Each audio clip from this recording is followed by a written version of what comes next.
I think we're good now. My bad. I can't believe I was muted. Thank you for letting me know. Even at max volume. Yeah, thank you, King Brutus. That's embarrassing. It's been a long time since I've done that. Oh, jeez. I gotta get everything else organized again. There we go. Alright.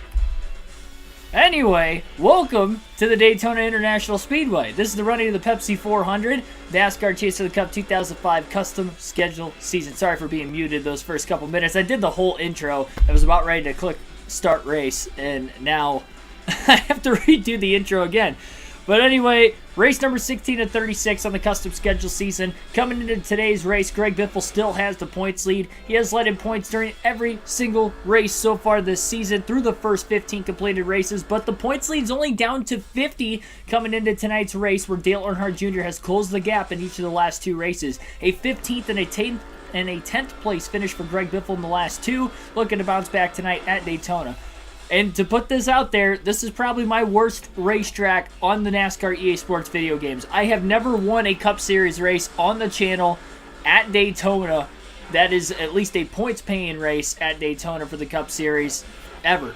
As far as the NASCAR Thunder 2004 series went, we were 0 for 5 in the Cup Series races there. And then, so far on this game, NASCAR Chase for the Cup 2005, we're 0 for 3 at Daytona in the Cup Series. So 0 for 8 total. We have not won at Daytona in a points race in the Cup Series. We've only got one win in an EA Sports game at Daytona, and that was for a points race, and that was for the Busch Series season opener earlier this season. So it was Greg Biffle who got the win that day in the Busch Series race. We'll see if he can win the Cup race. We're going to make it even more challenging on ourselves today. We're going to put our points on the line at max. We will be starting at the rear of the field. I don't think I've ever done this for a super speedway race in the Cup Series on the channel, at least in the older EA Sports games. So let's try it tonight. Let's start last. No practice, no qualifying for the final time this year that I'm going to start from the rear of the field, but we'll do it. 400 miles to try and make our way through the field. 160 laps. Let's get this thing underway and get this Friday night and weekend kick-started with a bang. What better way to do it than at the Daytona International Speedway? The Rocket Man Ryan Newman on the pole for the 4th time already this year. He'll lead the field to the green, and we are underway at Daytona for the Pepsi 400.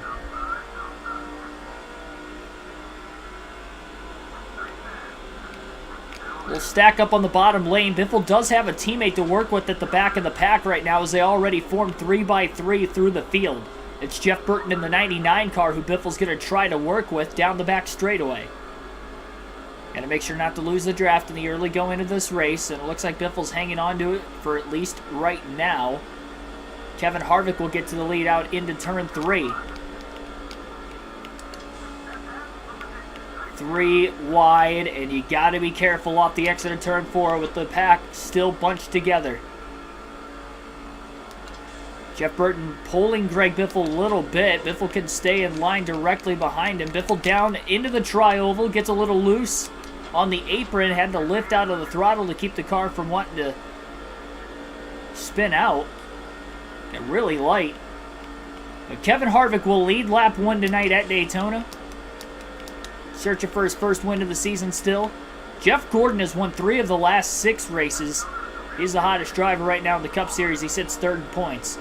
Vondell Ellery, Billy Kramer, Patrick Shadley, King Brutus. Welcome to the stream, everybody.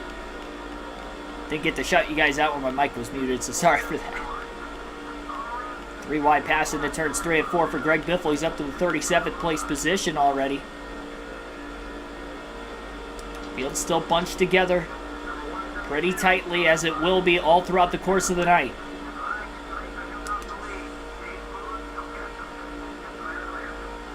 Big run on the inside for Biffle. He's going to have to check up before getting into Vickers, who gets ricocheted into the wall. Ward Burton was on the outside as they were 3 wide. Biffle lost a lot of momentum there. Not as much as Vickers and Burton. That could have been our first accident of the race.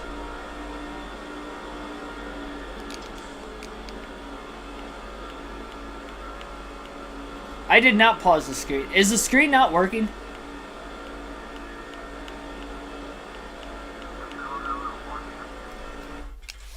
This is unbelievable, the technical difficulties we're having tonight.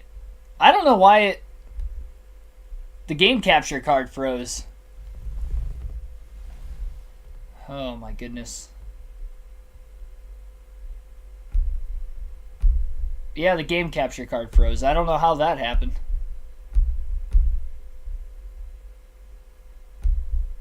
You guys have missed the first 5 laps, and you missed the original intro tonight.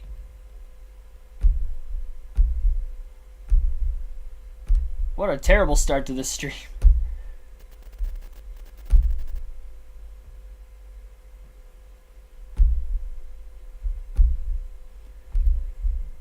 Terrible. Looking like a rookie out here. Looking like this is my first stream ever.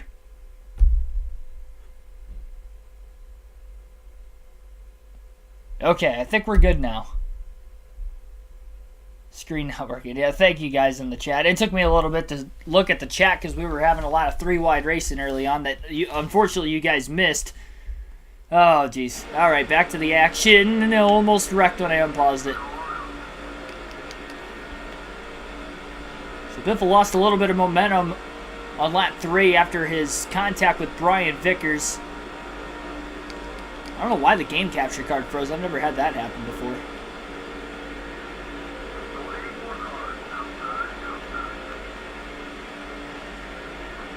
Nearly contact up on the outside with the 119 and the 178.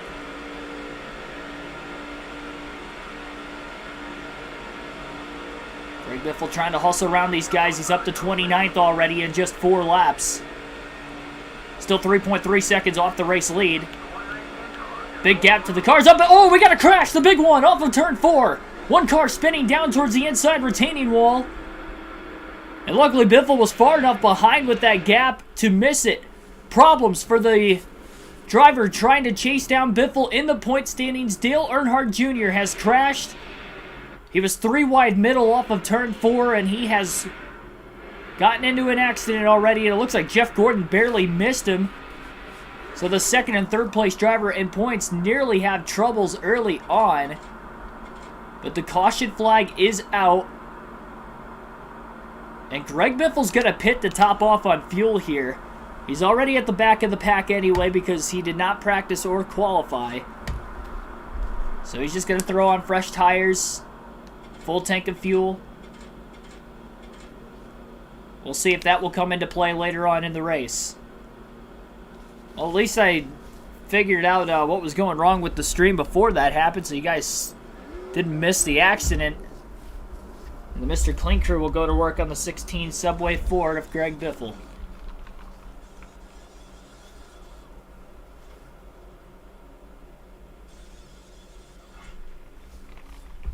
Yeah, there you go. At least you heard the commentary. You knew about what was going on. You just couldn't visually see it. So nobody else pit on lap 5 during the caution flag. The caution waved at lap 4 off of turn 4. Dale Earnhardt Jr. has wrecked. Green flag back in the air once again. At the Daytona International Speedway single file restart. Greg Biffle trying to get the launch. Gets around the 0 of Ward Burton quickly. Underneath his teammate Jeff Burton. Now cars are going to start to fall out of line as they enter into turn 1. Burton down low to try and block his teammate Biffle. Biffle will stay with his teammate in the draft. So what a tough break. Dale Earnhardt Jr. wrecking early on. A lot of cars were able to miss him. Luckily, I couldn't tell who he squeezed into the wall when he got tight off of turn 4. They look as if they are already 2x2 again. 3 wide right in front of Biffle. Vickers, Petty, Wimmer. So they get up to speed. So far, so good. Biffle down to the inside into the tri-oval. 3 wide himself. Side drafted Kyle Petty, who was in the middle lane and now clear. Petty moves back to the outside in front of the 22 of Wimmer. Biffle finds himself in line behind Brian Vickers in the 25. And Jeff Burton drafts behind his teammate Biffle now off of turn 2. The inside lane. Not expecting a caution on lap 4. Bit of a squeeze that time as Biffle makes his way around Brian Vickers in the 25. Vickers was trying to pinch him onto that yellow line, but Biffle was able to make the pass. Kevin Harvick has led every lap today despite Ryan Newman being the one who actually qualified on the pole.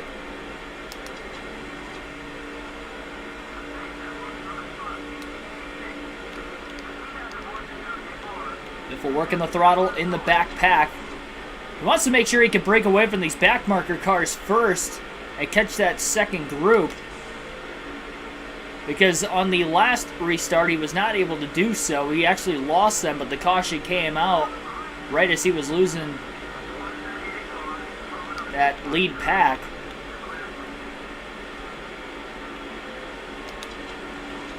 Barry Baker in the 119 car on the inside. Greg Biffle towards the outside.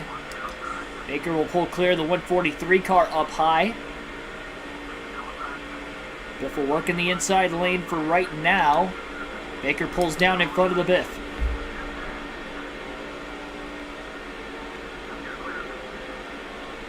Picker's wearing all white.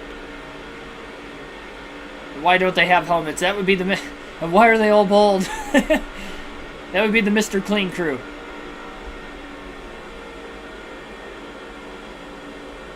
They've been super clean on pit stops for the most part. All but 2 in the Cup Series, at least. Oh, we got a car in the wall in turn 4. Turns 3 and 4, they're checking up. I don't know who got in the wall, but they checked up way after the fact. Biffle got in the back of Barry Baker pretty hard. Gave him a big push. Well, now the pack is broken up into 2. I don't know who that was. I saw the trail of smoke. And luckily we didn't have another massive crash. Well, the first one was only a single car accident. It looked like it could have been the big one. But after we saw the replay, it was only 1 or 2 cars involved. Firstdale Jr. was one of them.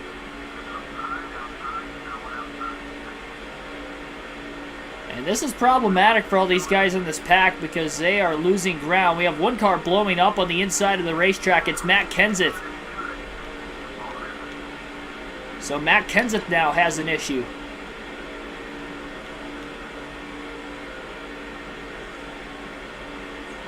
Oh, Dale Jarrett gets into the wall. Contact with Barry Baker. Biffle down to the bottom. 3 wide under Mears and Labonte. It'll be Terry Labonte in the 5. Biffle making headway on the bottom. Riggs pulls down right in front of him. So Matt Kenseth will limp his way to pit road. We continue to stay green. I wonder if he was the one that may have gotten into the wall. Not entirely sure.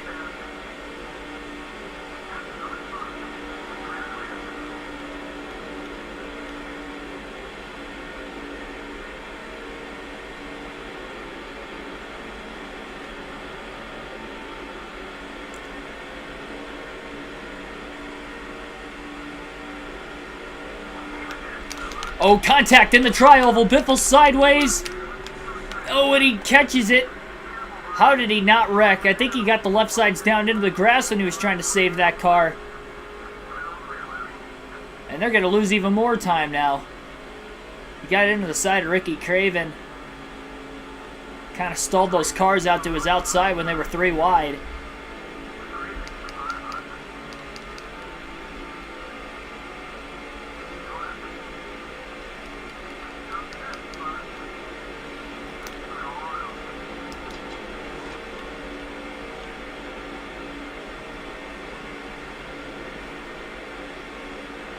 Craven able to get around Greg Biffle on the outside lane.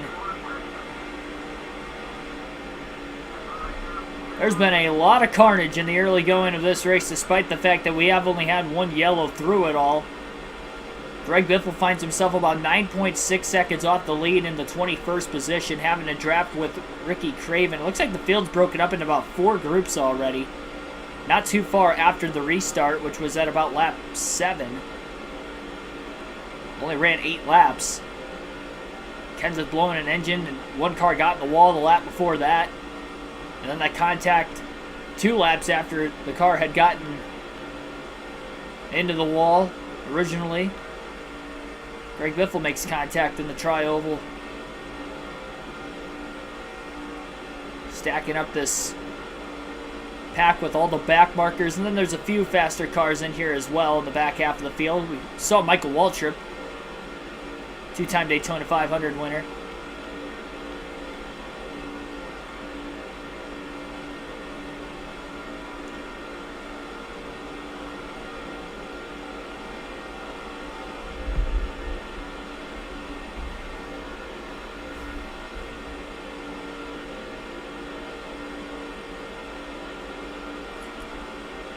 Remember, Greg Biffle was the only car that hit pit road during the caution, so he's got about an extra 4 laps on fuel. He did that just in case it could potentially become a fuel mileage or pit strategy race for him to get that track position.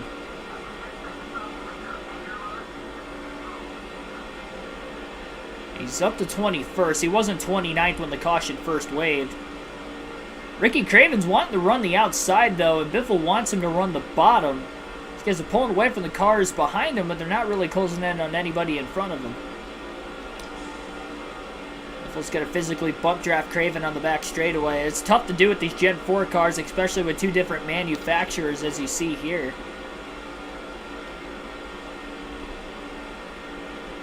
It is very, very risky. You better be lined up square or you're going to turn the car in front of you. You might get hung up on him and get collected as well. They are starting to catch the second group. Interval-wise, when you look at Biffle's interval to the race leader, Kevin Harvick, he's not really gaining on this outside lane, but at least they're gaining on some cars in front of him. Bigger pack, maybe they'll be able to close in on the 29 and everybody else battling for the lead up there. Long ways, though, still to go in this one. Quick little shot to the back of the 32.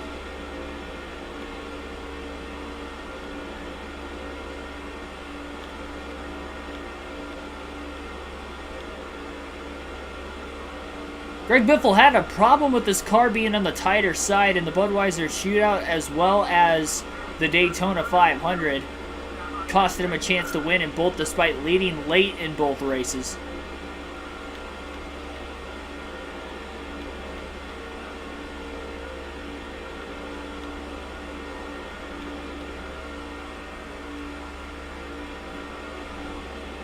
Yeah, I can definitely go fuel only or right sides only during the green flag pit stops as well. As Michael Turner stated down in the chat below. Continuously bump drafting Ricky Craven. Trying to give him that massive push. Robbie Gordon and Derek Cope will be the 2 cars in front of Craven and Biffle that these 2 are closing in on right now. Biffle to the inside of Craven. He lifted thinking Craven was going to be able to pull the block in time. Biffle makes the move as he's just close enough to now draft off of Robbie Gordon. Gordon moves to the outside. He's going to break the draft between the 16 and the 31 just a little bit. Now Biffle moves up high to draft off the 31 car. Massive run coming down the back straightaway for Greg Biffle. Robbie Gordon pulls out a line. He's going to try to make a pass on Derek Cope. Biffle makes it 3 wide into turn 3. Very tight. Robbie Gordon has to get out of the gas to keep from getting sandwiched in the middle. Biffle's up to 18th, clearing both Cope and Robbie Gordon in the middle of the corner. And potentially close enough to get to Sterling Marlin in the 40. Marlin doesn't have any drafting help, so these 3 cars in this group should be able to close in on Marlin, and that's exactly what's going to happen. Now Biffle will draft with the 40 car. Try to catch the cars further up ahead of them.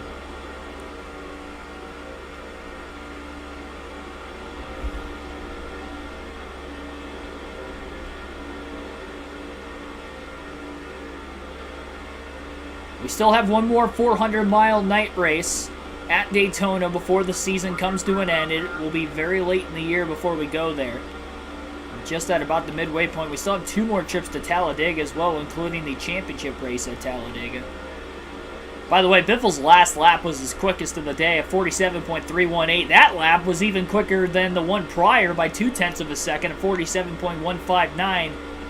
We might see lap times in the 47.6s or 46s here today. Hopefully we can see a 46.9 somewhere in there. Down the back straightaway, Greg Biffle gonna bump draft with Sterling Marlin. Very aggressive on that 40 car.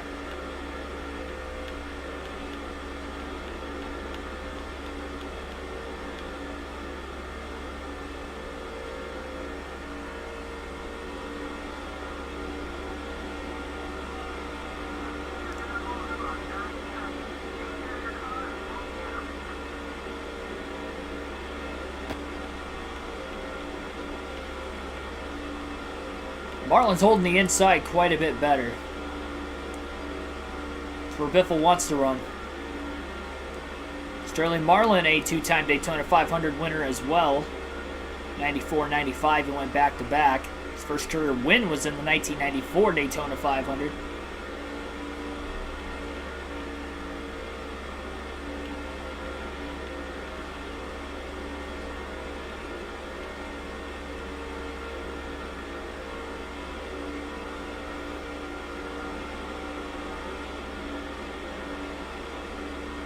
Question though is, can Greg Biffle hold on to the points lead today? With Dale Jr. having his problem early, I think Dale Jr. is still in this race.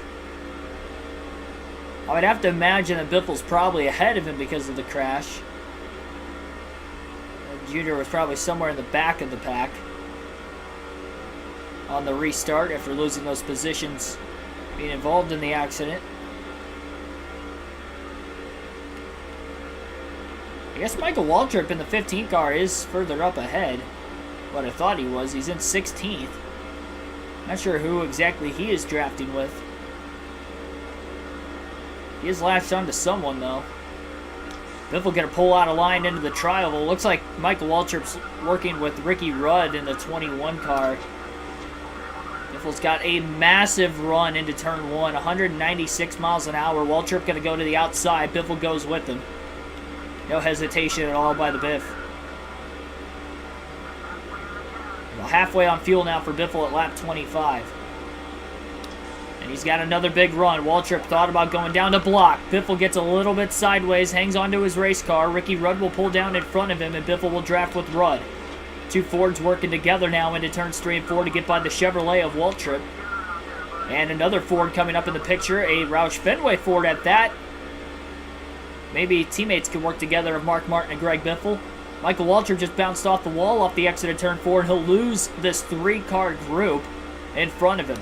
Rudd with a big block on Biffle. Biffle gets underneath him. Biffle's underneath Martin, and he'll make the pass on both drivers up to 14th into turn 1. He was hoping to get around Rudd, but he had such a big run, he got around Mark Martin as well. He's going to go high. He's going to hope that Martin can get a little bit of drafting help up there. They're side by side and side drafting each other, and Biffle's pulling away from him. I don't think Biffle's got fast enough single car speed, though, to be able to really run those guys down. Now Ricky Rudd's cleared off of turn 4. He's got a pretty good run on Biffle.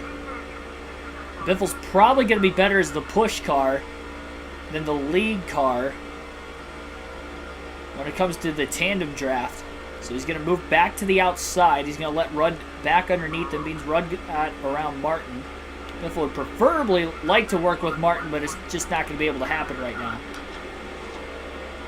Rudd pulls up in front, and it'll be Greg Biffle. We'll go into the draft with Ricky Rudd. Rudd working the bottom lane. That's what Biffle wants. About 8 seconds off the race lead. He got it down to about 7.6. Michael Waltrip and Mark Martin side by side, potentially off turn 4. Now Waltrip backs out, and he'll draft behind Martin.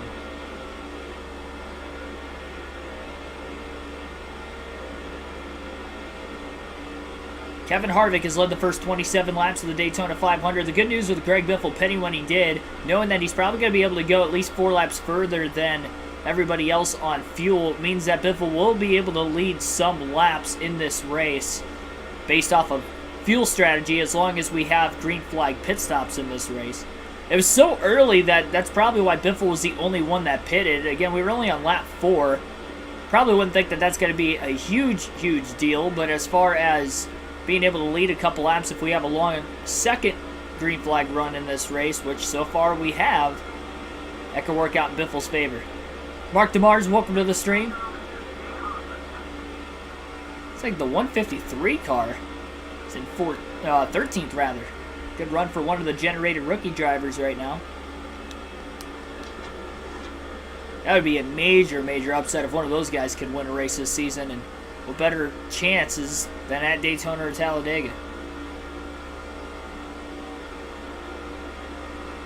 Biffle was losing Rudd just a little bit there. Now he'll pull to the inside of Rudd into turn 3. Big time run. He'll clear him. He's not quite close enough, though, to drive with the 153 car. So he might have made that pass on Rudd a little too early for a second time as well.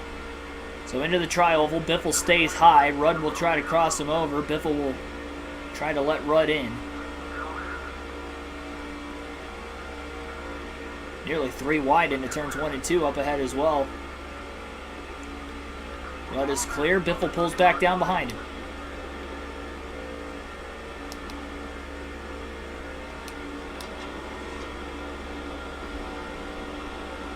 Predictions for how many cautions you guys think we're going to see down in the chat. I want to see what your guys' predictions are for it. How many cautions you think we'll have. If you're just tuning in for the first time, we had a yellow at lap 4. Dale Jr. was involved in that, and it looks like there was some contact off of turn 4 up ahead. Saw some sparks flying again. Might have been that 3-car group in front of the 153.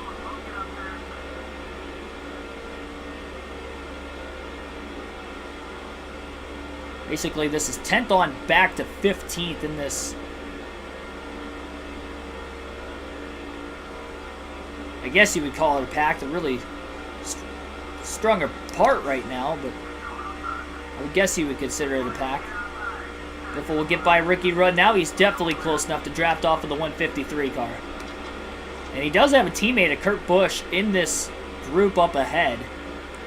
Maybe someone Biffle would like to work with. Biffle worked well with Busch back at Talladega earlier this season as well. He worked with him in the duels and into the Daytona 500. So of all the Roush Fenway teammates Biffle could choose to work with, I think Kurt Busch has probably got the best chemistry with him on the super speedways this season. Of course, Matt Kenseth is already out of the race, blowing an engine early on. And I believe we have another driver down on the apron of the racetrack in turns 3 and 4 who has also blown an engine, but we're unaware of who that is for the time being. See if we'll circle back around to him before he can get into the pit lane. So now 2 drivers have already had engine issues.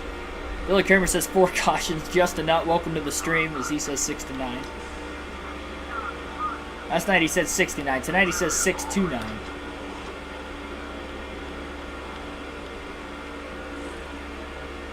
Grigsby just bounced off the wall, off the turn 4.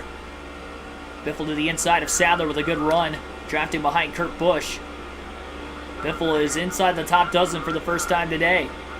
Busch pulls to the inside of Jamie McMurray in the 42. Biffle, of course, going to go with his teammate. Sadler drops in line to make it 3 Fords on the inside to the 1 blown Dodge of McMurray up high. Oh, Kurt pulled up. Okay, now he pulls back down. I think he was just trying to control the lanes there for a minute. Biffle up to 11th. So here we go, the Roush teammates once again this year on a super speedway, whether it's a points race or an exhibition race. They are working together. And we got some cars pitting off of turn 4. Looks like Jeff Gordon will pit from the 8th place position. Somebody else inside the top 10 also on pit road. That will move Greg Biffle up to P9 in line behind Busch. Still about 7.1 seconds behind race leader Kevin Harvick, who has now led the first 33 laps in the Pepsi 400 tonight. 4th caution will be the big one. I thought we had the big one when that first caution waved, but after the replay showed there were really only 2 cars involved. Earl Arnold Jr., welcome to the stream. Just a good night to come back. Getting the weekend kick-started with some Daytona racing under the lights. Biffle's points lead has been narrowed down to only 50 points over Dale Jr. Into this race today, there goes Jr. on the pit road.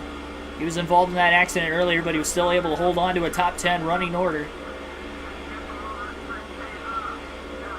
And have to be aware of the lap cars coming out of the pit lane as well. Hopefully nobody gets ran over on.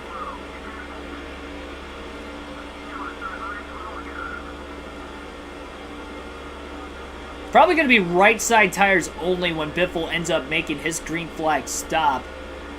And he pitted at the lap 4 caution, so he can go a bit further. He should be able to lead at least one lap, which would get him 5 bonus points.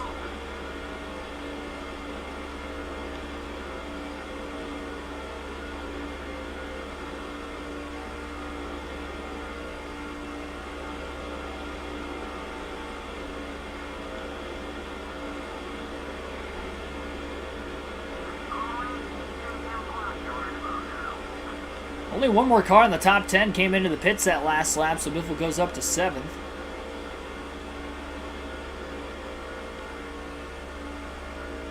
Harvick's still out on the track. Get your advice. Whoa. Kurt Busch checked up a little bit down the backstretch. I think he's coming into the pits. Greg Biffle will pass him on the outside as he'll switch. Too bad Biffle's not close enough to draft off those lap cars in front of him. I don't think he is. He's trying to get to Marlin, but I don't think he's quite close enough.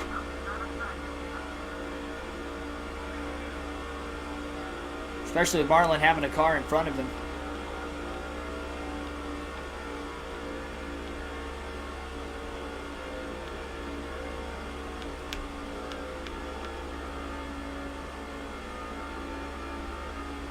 Need your advice. Top 10 finish. But we can't say 1 or 5 or 8 or 18. Remember, I can't say them again. Still streak broken. I don't know what you're talking about exactly right now. I need more intel.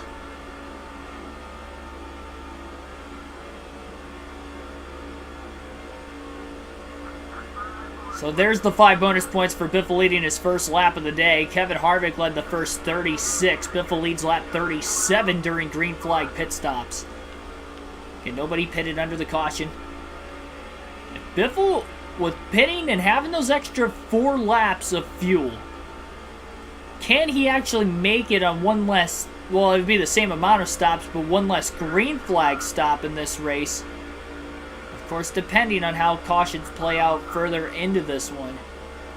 It's going to be interesting. We saw a fuel mileage race 2 races ago at Infineon, and Biffle ran out of gas with a half lap to go. Ended up finishing 15th. He was leading on the last lap. Finished last car in the lead lap at 15th by the time he cycled back around to the start-finish line. Biffle's definitely going to have to make sure he does not lock the tires up, because it will be right sides only when he does pit. He's got about 1/8 of a tank of fuel left yet.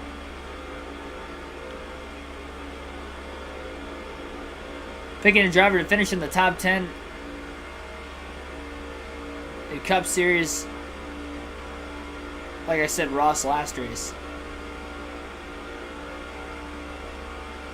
So those are the numbers that you can't pick, or... I'm guessing that that's what you're talking about. Got Jared in the wall. I definitely got to put Chase Elliott in there. He's not one of those numbers. Guaranteed top 10, bare minimum this weekend at COTA.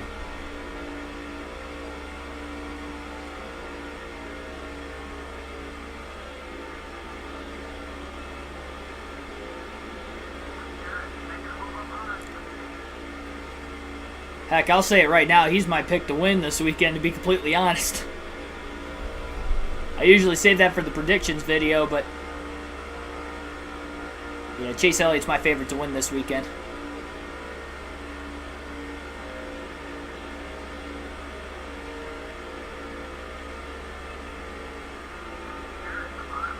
So, well, once you pick one, you can't pick that driver again? You might as well use Elliott for a road course, then. A better one than the first one with the next-gen car. Greg Biffle going to sit in line and draft now with Dale Jarrett in the 88. Oh, Jarrett got in the wall. And after he hit the wall, Greg Biffle got into the wall just trying to keep it off of the 88. That's going to cost him, and he's not going to be able to stay in the draft now with him. Save chase for Dega. I would use him on a road course.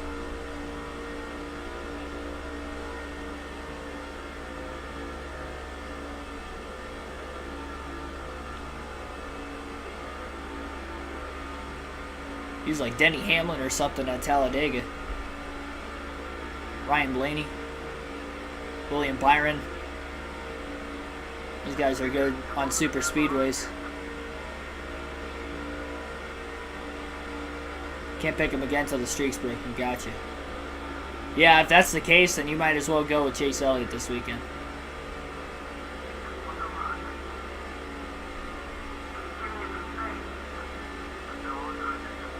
White Hanson, welcome to the street. 10 picks per... I don't think he's talking about fantasy. Our fantasy, at least. I think he's talking about something a little different. Greg Biffle got to stay out one more lap. He's going to pit at lap 43. That will be the stop for the Biff. So try to draft with Brian Vickers around the 2.5 mile D-shaped oval one more time. Oh, Vickers in the wall now in turn 1, and Biffle gets into the wall as well. Same thing that happened to Biffle when he was trying to draft behind Dale Jarrett when Jarrett got in the wall. And these guys are leaning on the outside, and it's not helping Biffle whatsoever. But Biffle will pit this time. It'll be right side tires only. So he's got to make sure that he does not lock these tires up, but he's got to also make sure he does not speed, as he will run out of gas off turn 4, but he was in that zone where he was going to have to start braking anyway. He does lock the tires up a little bit. That wasn't ideal. It wasn't a huge lockup, but it was a lockup nonetheless. Right side tires only. He'll top off on fuel and no adjustments for Greg Biffle during pit stop number 2, but green flag stop number 1 here tonight.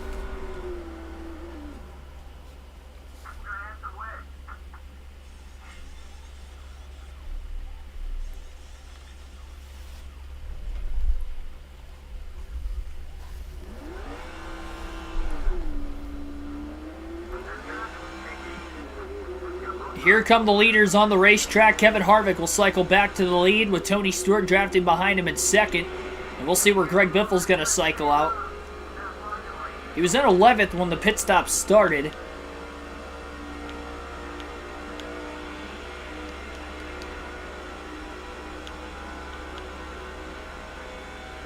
He did take 2 tires though right there. And it looks like Biffle will gain only 1 position, taking 2 tires. He did coast it pretty easy coming into the pits. He's going to make sure he goes up and blocks Jamie McMurray now that he's getting up to speed. And then once he gets up to speed, he's going to let McMurray get around him. Murray may get around him on the front stretch here. Biffle giving up the outside lane for right now.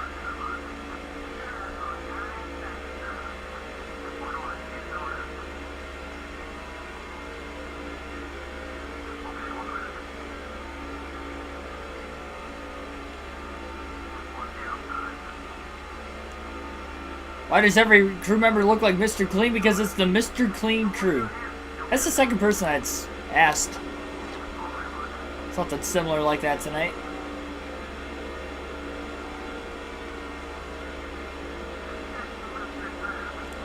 So both the left side tires are worn for Greg Biffle.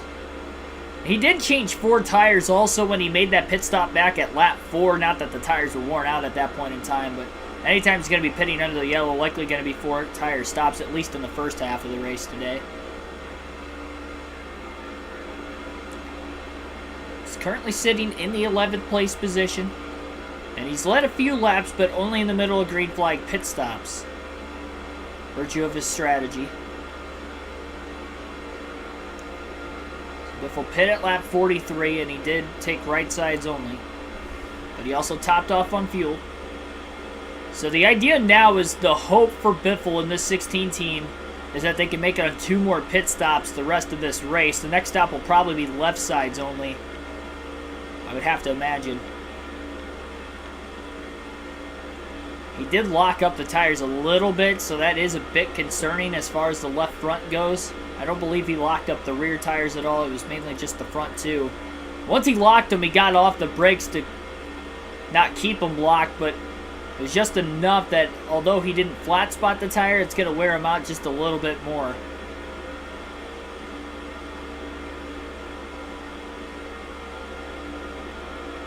And 9.3 seconds off the lead. Blaney's an alright road racer. He could get a top 10 this weekend. He's inconsistent though on him. I would have more confidence with him at the road courses that have been ran more times. It seemed like the road courses he struggled on last year were the new road courses like COTA and Road America. Indianapolis, he actually had a good run. He finished second,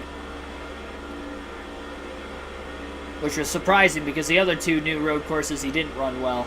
But the road courses that they run at on a regular basis, like Sonoma, Watkins Glen, the Roval, he's always pretty good at those tracks.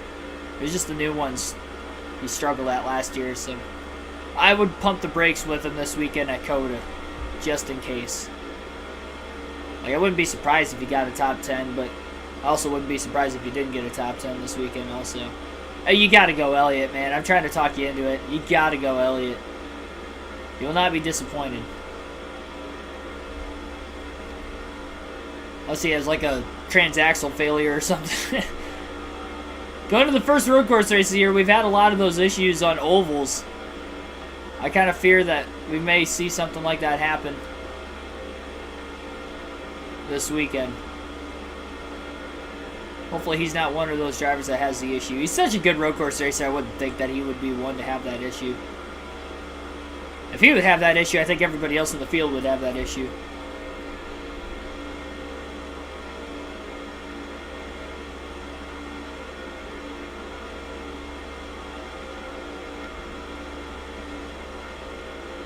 We're running that bottom to middle line that time through 3 and 4. Better than the top, which he was running beforehand.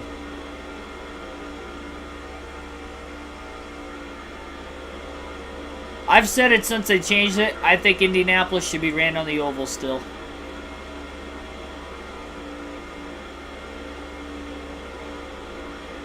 I still call the road course race the Brickyard 400, even though it's technically not. It's still at Indianapolis. Why can't they call it like the Brickyard 400K? Why'd they have to just give it a completely different name last year? Like, I'm alright with that. Brickyard 400K, it's about the same thing. I know it's not actually the same thing as far as mileage goes, but it's still got the same ring to it. The Verizon 200.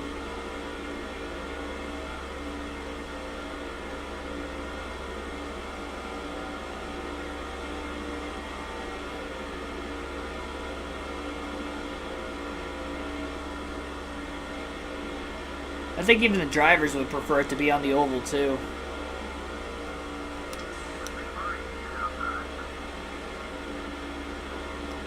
We'll pull out a line in the middle of the corner. McMurray goes down to block. Big run on the back straightaway. Big time bump draft as McMurray pulled up in front of Biffle. That got McMurray a little squirrely. Biffle back inside the top 10 now as he gets around Jamie Mack and he'll draft behind Rusty Wallace in the 2. Rusty Wallace won a dual race at Daytona earlier this year. He has not won a points-paying race yet this season. Doesn't have too many top 10s. His final season in that 2 car will be in NASCAR 06 before he'll retire.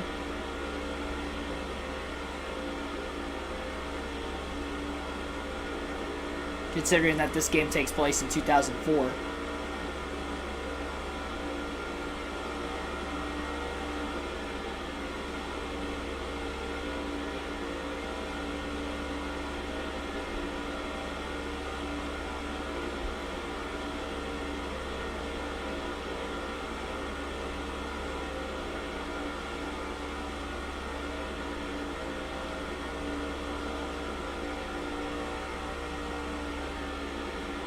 Formula One wouldn't be able to do that now, though.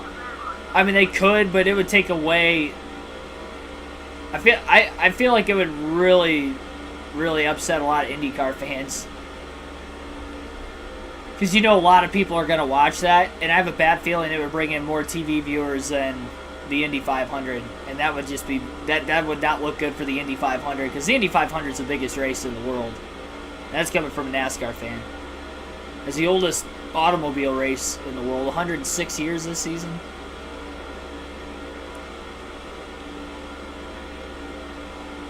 It would just outshine the Indy 500, which would not be a good look. It worked back in from 1950 to 1960 because Formula One was nowhere near as big at that time. I mean, they were just kind of getting started, so it was all right. Indy 500 was already around, so let's go there and try to establish ourselves in the U.S.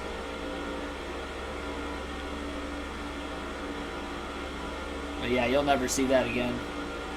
On the oval, at least. Road course isn't a bad option.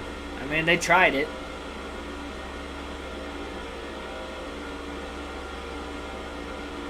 If they just had a tire that worked that day in 2007, or was it 2005 they had the tire issues, then they ran there a couple years after the fact. They didn't have that issue in 2005, and I mean, they still might be racing there today. Biffle pulling out of line. He'll try to make the pass on Rusty Wallace, and he does, and now he'll draft behind his teammate Kurt Busch in the 97. So the Roush teammates of Busch and Biffle working together, running 8th and 9th once more.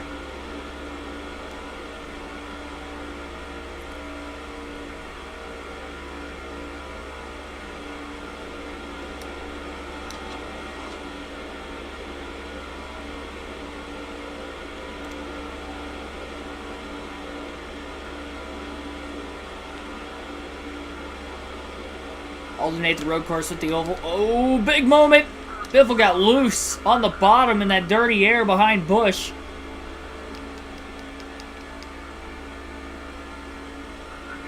And he tried to steer out of it, but he kind of overcorrected. And into the wall goes Biffle off of turn 4. Rusty Wallace on the bottom of the racetrack will get back around him for 9th. Biffle had his hands full that time. The car's going to be more on the looser side with the old left side tires as well. It was definitely free that time off the exit of the corner. Really see it wiggle quite a bit. And now he's going to have to just build that draft and build the momentum back up with Rusty Wallace to get back to Kurt Busch.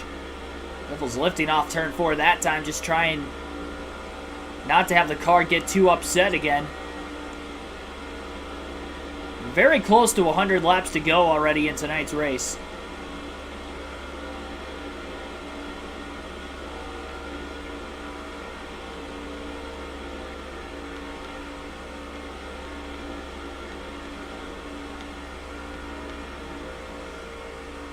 Well, the Truck Series is actually going back to the Indianapolis Raceway Park, what you're talking about. Now it's called the Lucas Oil Stadium, or not Lucas Oil Stadium. That's where the Colts play. Lucas Oil Raceway.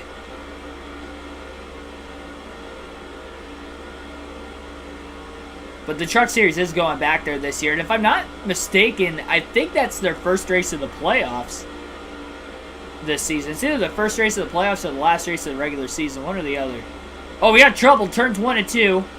There is some smoke. And there might be some slow cars on the back straightaway. But no caution. We stay green.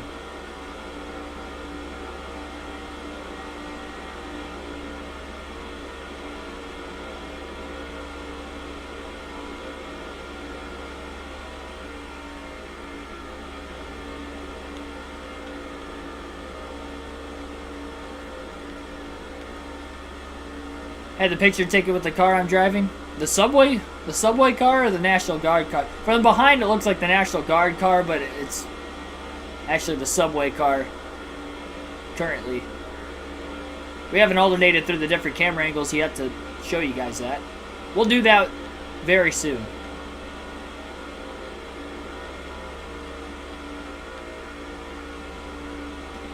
Actually, we'll do it when we get back to the start-finish line this time around. Alternate through the different camera angles once again. Still sitting at just the one caution. Biffle has to lift into turns 3 and 4. Really hoping he doesn't lose Rusty Wallace. Oh, this is going to be dangerous if he does.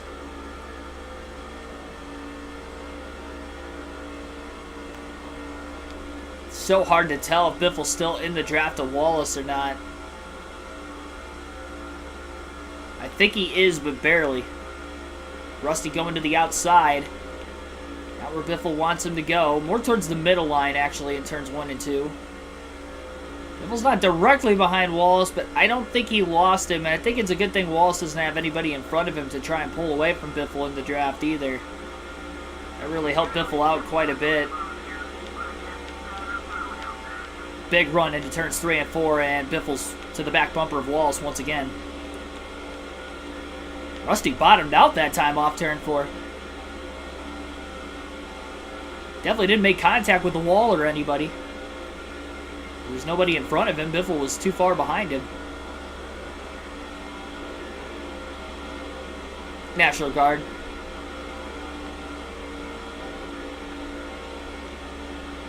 I'm glad I've gotten to see Biffle race a couple more times this season.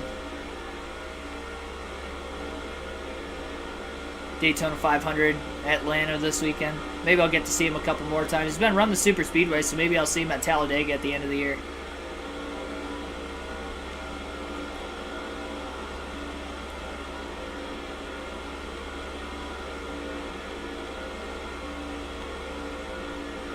It's going to be tough to make up 10.3 seconds.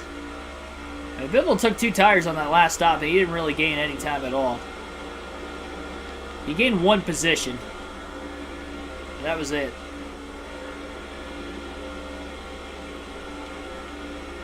He'll go left side tires only when he ends up having to pit this next time. It's going to be a little bit yet. He's halfway on fuel at lap 62. Pitted at lap 43. Big run on the backstretch.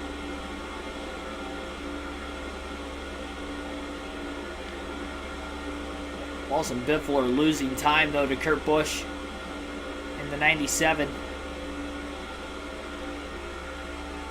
Kevin Harvick has absolutely dominated this race today. Again, he has come so close so many times to winning a race this season, but has been unable to do so. Can today be the day at Daytona?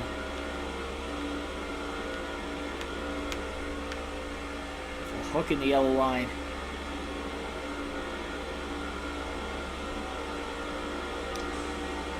Another car blowing up on the inside of the racetrack.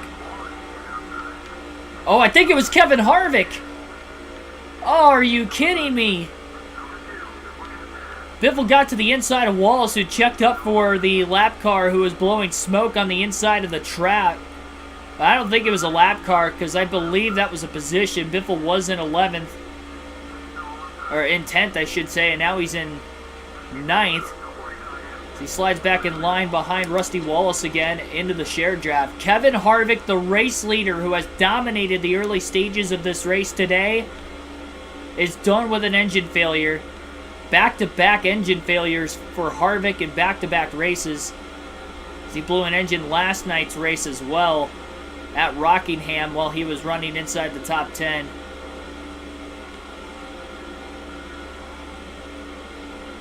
And he led laps at one point in that race also.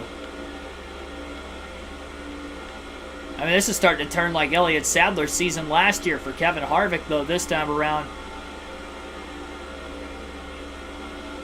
That's just unbelievable. And the fact that he is leading in a lot of these races, he's having these issues, that's just... I mean, you can't script this kind of stuff. That's just how bad it's been for Harvick so far this year.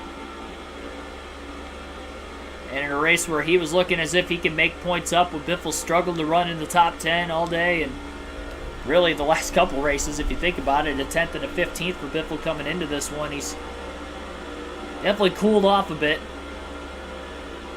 Top 10's still good. It's just the fact that he led over 200 laps last night and still finished 10th is the disappointing part. That's another spot for Biffle, though. And Tony Stewart now leads as he'll be looking for his 3rd win of the season tonight. Remember, Tony Stewart won the Daytona 500, so he's trying to go 2 for 2 in points-paying races at Daytona this season.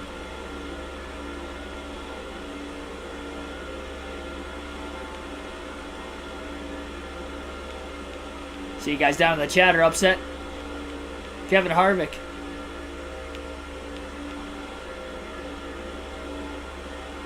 Seen bad luck in motorsports, but not really in racing games. Yeah, well, when you do full races and a full season, you see correlations with real life sometimes and how hard it could actually be to win races. And for Kevin Harvick this season, he is still winless through 16 races, even though he has led a lot of laps, and now 4 of those races that he has either DNF'd or just had terrible finishes. That's 3 races this year that he has led laps or has ran up at the front competing for a win and is DNF'd.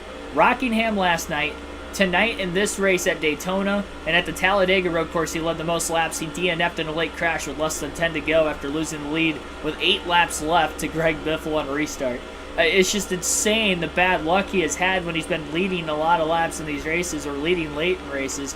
Darlington, he was leading on the final lap of the race, but Greg Biffle used the intimidation button to its finest, got him loose in turns 1 and 2, made the clean pass, and he lost that race, finished 2nd to Biffle. I mean, those are 4 races that just got away from Harvick this season. 3 of them he DNF'd in. And 3 DNFs in the first 16 races, that's tough when you're already not in the points lead. Knowing the seasons that Dale Jr. and Greg Biffle have had right now, Dale Jr. sitting at 12 top 5s, 12 top 10s. Greg Biffle sitting at 11 top 5s and 12 top 10s with 8 wins. Jr. still winless on the season, but he's had a lot more consistency than Harvick. That's why he's still in the hunt for the championship and only, again, 50 points back coming into this race tonight. Left front tire's in the red right now for Greg Biffle. That is concerning, but he should be able to get to the end of this run still. Should. Tony Stewart's still out in front. So Harvick's not going to lead the most laps likely in the... Well, he could if we have a lot of lead changes in this race. Biffle got tight. That left front tire in the red. I don't think he's going to lose the draft to Rusty Wallace, though, luckily. I don't know how he didn't, but it doesn't look like he will.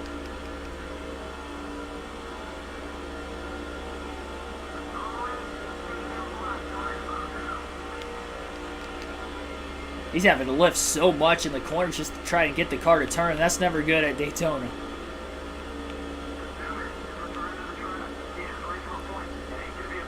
So Ryan Newman, he's in the top 10 in points this season. He qualified on the pole today for the 4th time this season. He is also winless on the year. He is coming back on the racetrack. He's going to try to earn points. We've had a few drivers DNF. Matt Kenseth, Kevin Harvick.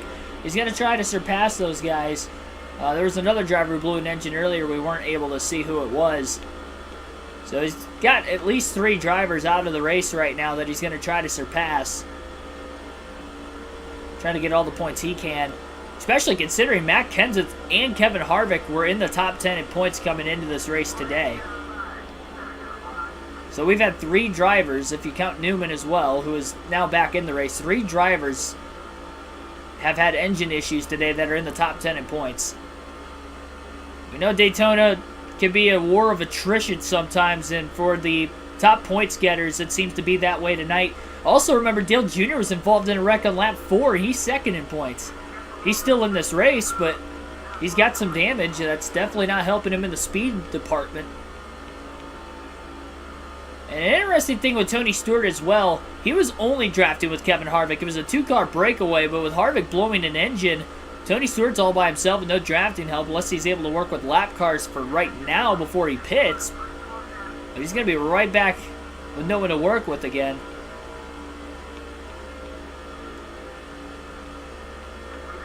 I think the only reason that left front tire's in the red as early into this run as what Biffle was expecting is because he locked the front tires up.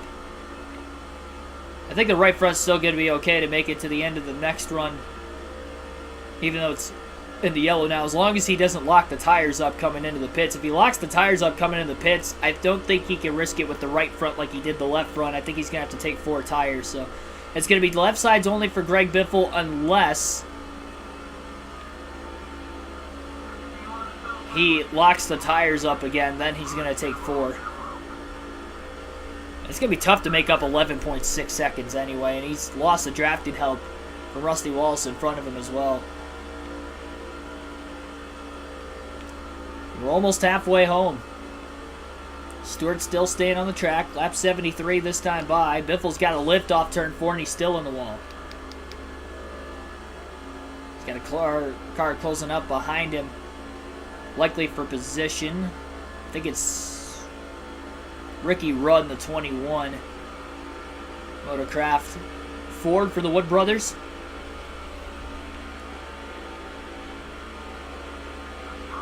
I think Biffle should just go 4 tires anyway. He could win this race on fuel strategy, which is kind of odd, considering the fact that Greg Biffle's only win on a super speedway in his Cup Series career was his first career win. It was in the Pepsi 400 at Daytona in 2003. Of course, it's the 2004 season, so not the same year. But the fact that he got a fuel mileage win that day, could we actually get our first points-paying race win on a super speedway in our 9th attempt in the Cup Series, and do it with Greg Biffle, a guy who actually won this race in real life on fuel mileage before? That could be the way we go to victory lane tonight, ladies and gentlemen. It's going to be interesting.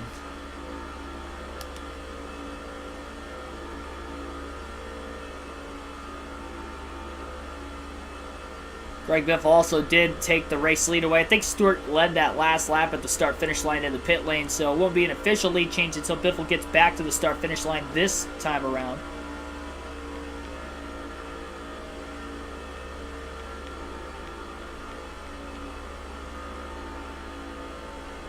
Yeah, for any of you that remember our Chase for 8 season with Jimmy Johnson, Elliott Sadler blew a lot of engines at the end of that season. I think he blew like, what was it, 8 of the last 11 races he blew an engine. And he was so close to making it into the chase before he just had all those engine failures at the end of the regular season. Or it wasn't the last 11 races that he had 8 of them, but there was a stretch where he had 8 in an 11 race stretch, and that's what knocked him out of the chase, because he was looking like he was going to actually make it. And he didn't. He did make the inaugural chase in real life in 2004, and then he had all the engine failures that season. It was roles reversed this time. He had the engine failures midway through the year that cost him a chance, and he performed later. He did win the Daytona 500, though, in our first season, so I guess he was able to do something positive.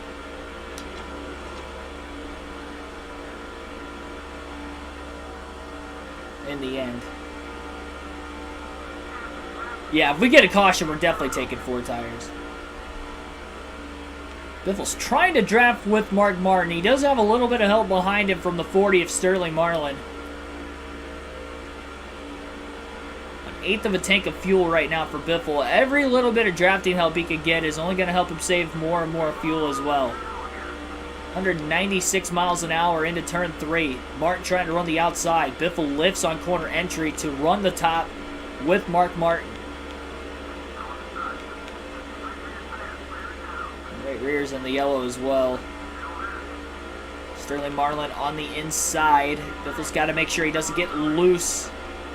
The extremely warm left front tire. He got a little late in the tri-oval that time. He's just going to go down the racetrack to block Marlin. He didn't want to get stuck on the outside into turns 1 and 2, so that's why he pulled down to the bottom. He had a run on Martin. He didn't feel as if he could have held that big of a run going into the corner. Side by side between the 2 Fords and the 2 teammates of Mark Martin and Greg Biffle right now. Oh, caution at lap 77, and that is a blessing in disguise for Greg Biffle, our second yellow of the race. Oh boy. Hard crash in turn 2. Has wiped out 2 of the generated rookie drivers. I can't tell who the one that hit the wall starting the accident was, but the 176 car was the one that piled into it. Yeah, I can't tell what that number is, sorry. Biffle's going to stay out of the pits. And the reason why is he doesn't think that he can make it on fuel of 2 more stops if he pit during the caution. So he's going to save fuel during the caution laps, and then he'll probably pit within the first few laps after the restart. This will allow him to lead a few more laps as well. Green flag back in the air. Lap 81, Greg Biffle leads the field to the green in the Pepsi 400 at Daytona. We're halfway home following our second caution of the race. Great launch for Greg Biffle. He easily is going to get out ahead of the pack into turns 1 and 2. Lap car of Brian Vickers pulled back up to the outside, and I believe Mark Martin barely was on the lead lap when the caution waved, so that means the free pass went to Sterling Marlin in the 40 car. And they're already 3x3 back behind Biffle. And Biffle's blocking all 3 lanes. I think they're all lap cars for right now, but he's on older tires. Extremely old left side tires, too. Vickers with a run up high. 153 is a lap down. Here goes Jeff Burton in the 99. He's also a lap down, so Biffle will lead another lap at the start-finish line. Brian Vickers moves down to the inside. It was a train on the top getting around Biffle initially. Biffle got a little bit of drafting help into the tri-oval, down on the bottom into turns 1 and 2. 3 wide middle is Tony Stewart. Here comes Jeff Gordon down. Oh, Biffle's out of fuel at lap 82. He's out of fuel in front of the pack. And everybody's trying to get out of harm's way. Gordon is going to get to the lead. Oh, man. I didn't think he was going to run out that quickly. I thought he was going to be able to make it another lap or so. And he's going to have to go all the way down the racetrack. He's going to make a little contact with Rusty Wallace accidentally there. Trying to hold as many of these cars up as possible. This is very costly for Greg Biffle. And he's going to be in danger of going a lap down. Coasted it all the way back into the pit lane. Still has to make sure he doesn't speed. He is able to make it onto pit road. It's going to be 4 tires and fuel for Greg Biffle in the 16. No adjustments. And I guess he should have pit under the yellow. I honestly thought we were going to be able to go another 3 or 4 laps. Wow, that is... After a timely caution that helped Biffle out, if he would have just pit, that probably would have been better off. He was able to get 1.5, well, technically 2 laps, considering he didn't make it all the way back around on that full tank of fuel. Biffle's going to pull up. He's just going to hope for the best here. Oh, they're coming in hot. He's got to pull out of the way. Biffle almost LePaged the field into turn 1. They were not slowing up at all. And Jeff Gordon has just lapped Greg Biffle, and this is not where Biffle wants to be right now. And how about this, though, for Jeff Gordon? He's already won 3 of the last 6 coming into this race. He's got a shot to win a 4th into the last 7 if he goes to victory lane, and it would be on a tough track to win at Daytona tonight if he could do so. I'm so glad that Biffle was able to pull out of the way in time there, because that may have been a DNF, and they may be wrecking behind him. There's some smoke and a little bit of contact as they were 3 wide off of turn 4.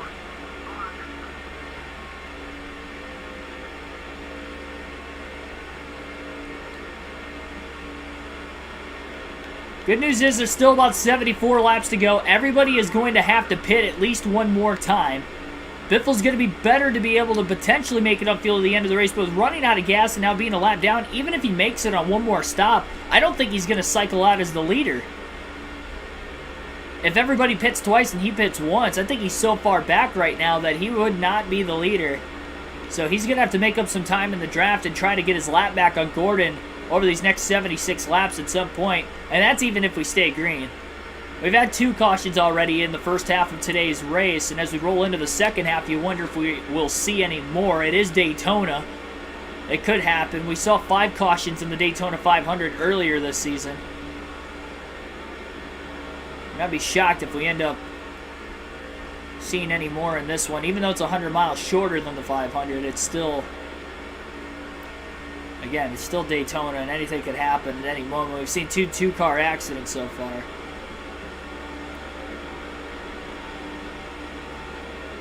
By the way, there was a slow car down the backstretch. One car way off the pace. In turns one. Oh, you know what? That's Ryan Newman. I forgot Ryan Newman was on the racetrack after blowing an engine earlier. That is... I didn't even think about that. And you know what? That didn't cause the last caution. I have a bad feeling that Ryan Newman's going to cause an accident today. It's one thing to be off the pace slow at these other racetracks, but on a super speedway at Daytona or Talladega, that's another thing, and it is going to be carnage waiting to happen. If we're going to bump draft Jamie McMurray on the back straightaway.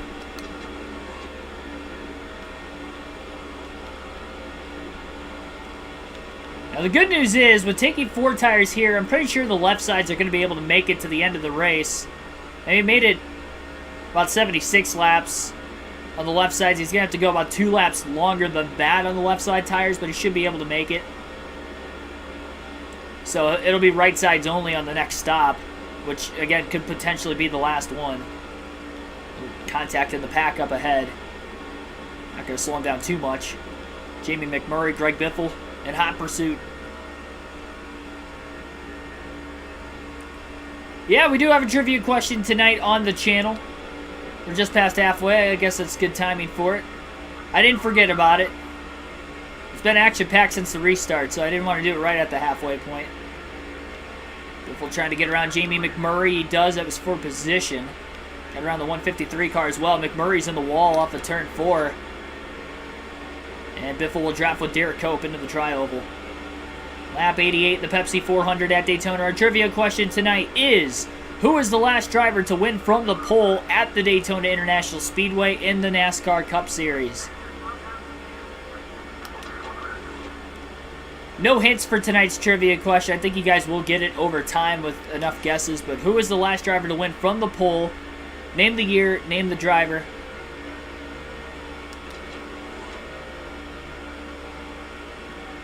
Not the 500 necessarily. It could be in the Daytona 500, but at Daytona in a cup race, who's the last one to win from the pole? That is our trivia question tonight on the channel. Tony Stewart is not the answer to that question. Good attempt, though.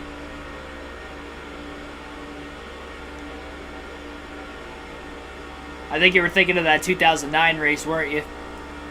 2009, he led a lot of laps that day. Started on the pole, but there was one more recent than that. By the way, very underrated Burger King scheme that day in 09. A big block by Casey Mears. Biffle is halfway on the apron into 3 as he makes a 3-wide pass. 2 cars were passed for position, both Casey Mears and Robbie Gordon. Again, Biffle could be in the free pass position if we do see another caution flag, but if he is not in the free pass position and we see a caution, he's going to get trapped a lap down. Drafting with Bobby Labonte now, working his way around Jeff Green. Big bump draft to the back of the 18 of Labonte, but he couldn't hold on to it. Oh, one car in the wall back behind. Here comes Ryan Newman in the 12. Biffle to the inside of Labonte. He'll make the pass. Labonte is not a lap down. He's on the lead lap.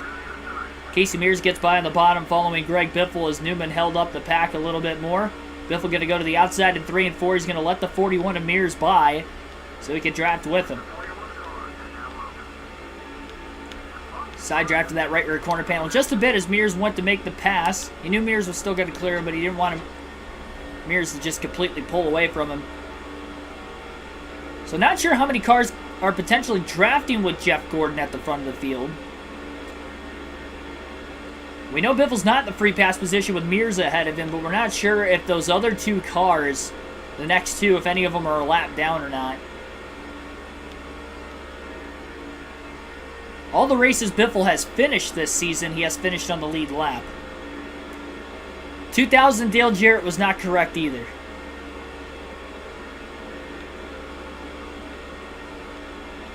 He was not the last driver to start on the pole.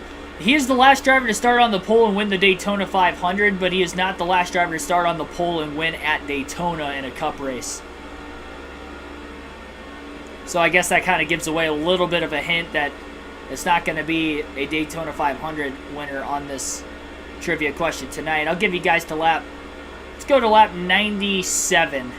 Lap 97, and I'll get the answer to tonight's trivia question. If you're just tuning in, again, tonight's trivia question in the Pepsi 400, presented by Pepsi, is who is the last driver to win from the pole in a NASCAR Cup Series race at Daytona, points race. So it's not going to count any of the duels,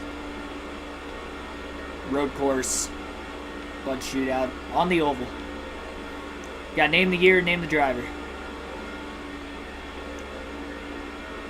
Wasn't going to give a hint tonight, but kind of did. 2004, Jeff Gordon. No, it was not. It would be this. You know what? Now that you say that, yeah, Jeff Gordon did win the Pepsi 400 in 2004, and he's got a shot to win the 2004 Pepsi 400 on the channel tonight. I didn't even think about that. He's got a chance to recreate history. I don't even think he has a Pepsi paint scheme in this race, and I don't know why he doesn't. It'd be a great opportunity for him to have it. I think he's got the DuPont paint scheme with the flames. So Brian Vickers is up ahead. I know he is a lap down because he restarted on the inside line of Greg Biffle. He was the first car a lap down on the restart. I don't know if he still is or not, but Mears and Biffle are closing in pretty quickly on him. He's going to make the move. That caution coming out in the middle of green flag pit stops, that's why there's so many cars a lap down, because nobody had actually caught lap traffic under green flag racing. But because Biffle did not make his green flag pit stop yet when the caution second yellow came out in this race today, that is why we even have so many cars a lap down in the first place.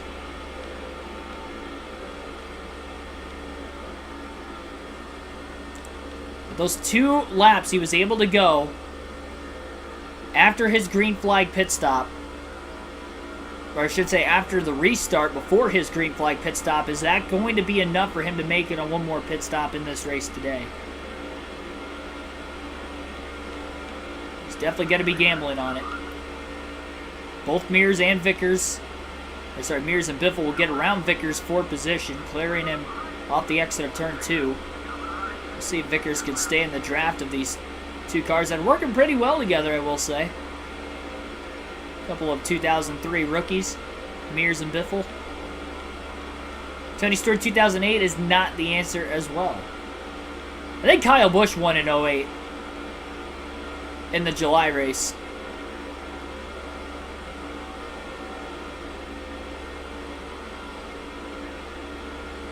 Guys, got 2 more laps to try and figure out the trivia question tonight. Again, who is the last driver to win a NASCAR Cup Series points-paying race at Daytona from the pole?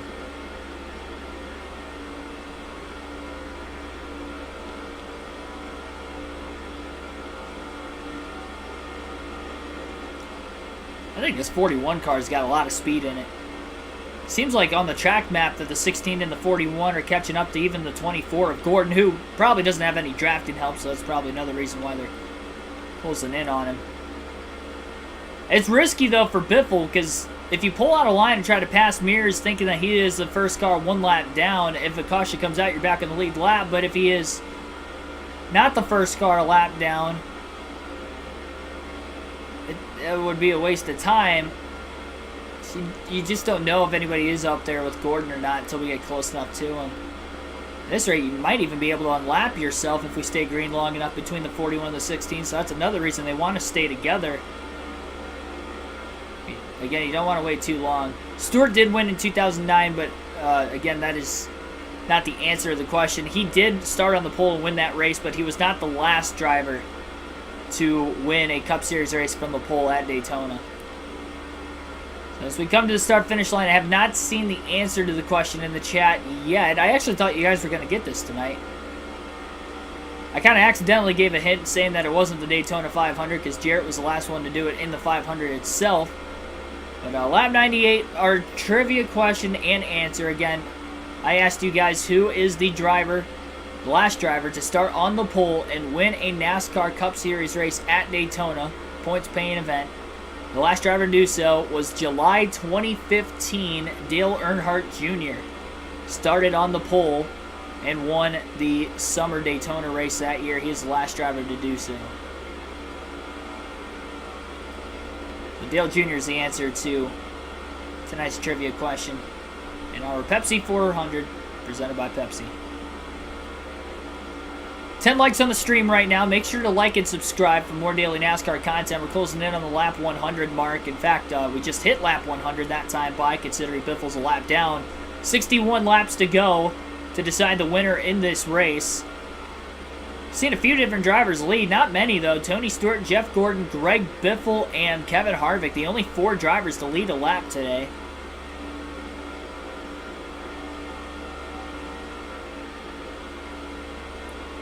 Yeah, it was pretty recent, and figuring Dale Jr.'s won a lot at Daytona, I thought somebody was going to guess it.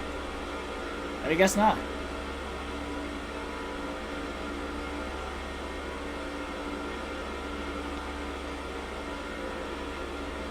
Yep, Dale Jr. 2015. You guys were close, though. The 2 close ones, or somewhat close, I guess. Oh, Biffle to the inside of Mears. Oh, Ryan Newman pulls down. Biffle steers low, and he hits Newman anyway. Newman's in the outside wall.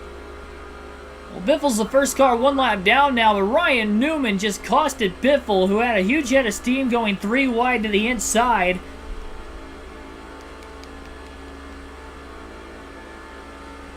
What a tough break for the Biff. And we got some cars pitting all of a sudden now. And I believe Jeff Gordon's pitting off of turn 4. So Biffle's going to get his lap back right here, right now. Luckily. Be interesting to see if he's actually going to cycle back in front of him. And I believe Bobby Labonte is the leader. He's on the inside of Vickers. Mears and Biffle going to try to stay on the lead lap as much as possible. Biffle the big block on Mears in turns 1 and 2.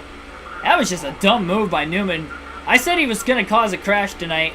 That one didn't bring out a caution. It probably should have. But that was just wrong. I mean, he's off the pace. He shouldn't even be out on the track. He's so far off the pace on a super speedway nonetheless. He got the pack coming in. Biffle goes 3 wide to try and get to the free pass position on the bottom, and there he is. Labonte to the outside of Biffle. He's trying to put him a lap down. Jeff Gordon's back on the track after pitting at lap 101. Can Biffle cycle back in front of Jeff?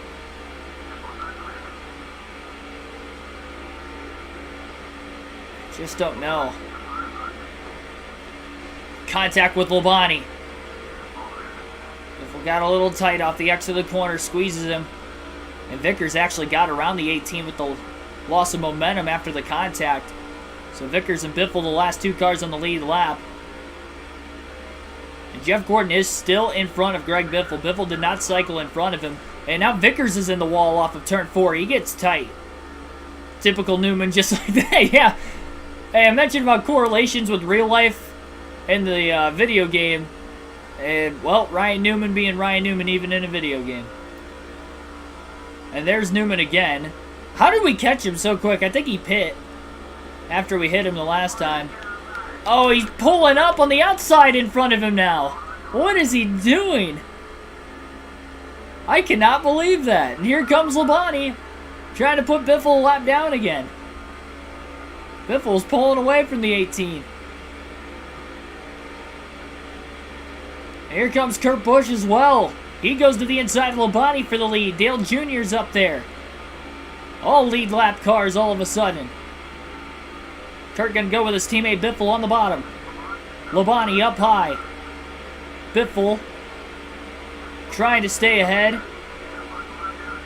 Cars coming out of the pit lane down on the bottom. For position, some of them. Man, what? I mean, it was one thing for him to do it once, and then he did it on the outside, too.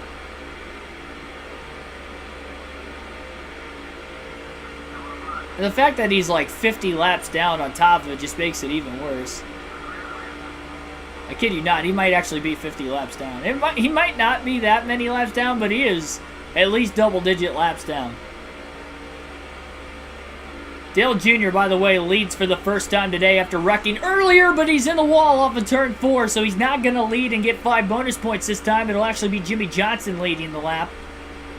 Bobby Labonte was able to get some bonus points. I don't think Kurt Busch has led yet. He got to the lead briefly on Labonte, but then Jr. swung in, and then Johnson swung in to actually lead the lap.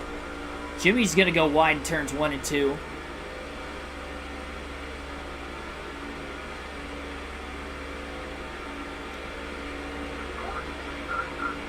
If we were going to get another caution to kind of reset the field, now would be the time for Greg Biffle.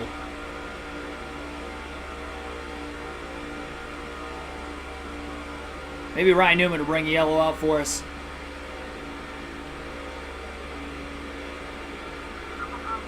Junior into the pits. So is Bobby Labonte. Kurt Busch, Jimmy Johnson stay out. Johnson to the outside, Biffle down low. Side by side, 48-16. Biffle a lap down for the moment. He would be the first car lap down, but he wouldn't want to restart at the tail end of the longest line, especially in the final 55 laps. But Johnson's clear off of turn 2, and Biffle's going to have to share draft with him.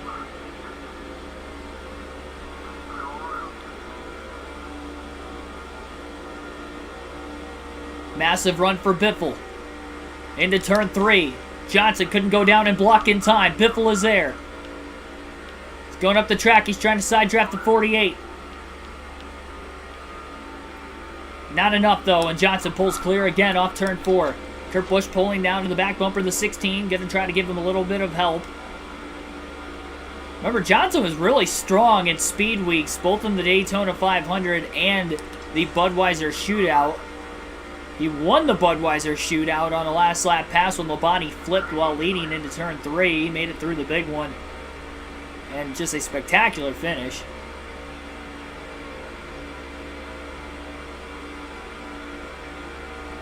Spectacular for the ugly reasons, but the rear big one off of turn 4 in the final lap coming to the checker in the Daytona 500. Very reminiscent of the Busch Series, or I guess at the time Nationwide Series race at Daytona back in 2012 when James Buescher won. Nobody flipped in that wreck, though, like Labonte did in his. Kurt Busch is the leader. Now he's got 5 bonus points leading that last lap at the line. Biffle up to 11th place. Right front tire is starting to get a little bit worn. Again, Biffle's going to try to make it on one stop. He should pick up a little bit of time on Jeff Gordon by going right sides only, but how much is he actually going to pick up? It's going to be the question.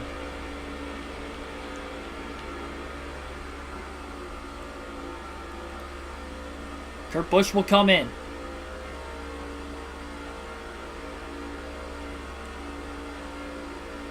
Casey Kane is now the leader for the first time today.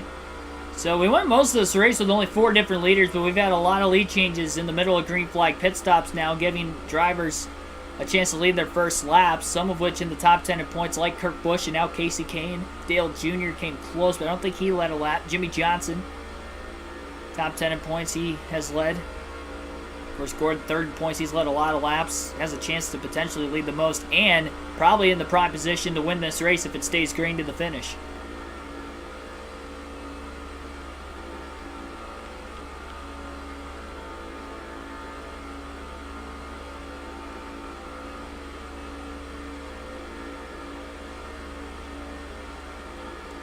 .51 laps to go in the Pepsi 400.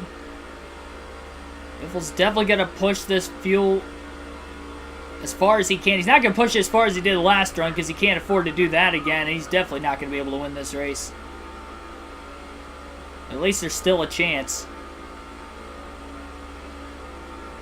the fact that the only laps Biffle has led today were on pit strategy. He hasn't actually passed the leader outright.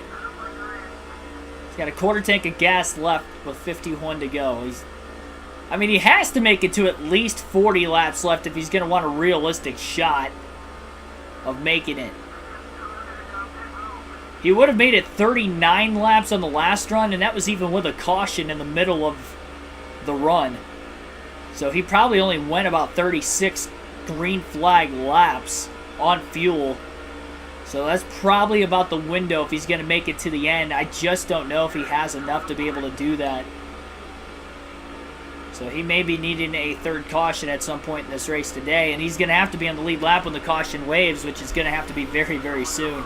Either very soon or very late when everybody else pits for their final time.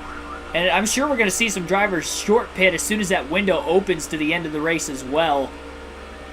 So the last of the cars have hit pit road except for Greg Biffle, who pitted just after the restart under the green flag conditions, so he will still have to pit yet. He's currently in 10th. Jeff Gordon has cycled back to the race lead with 49 laps to go.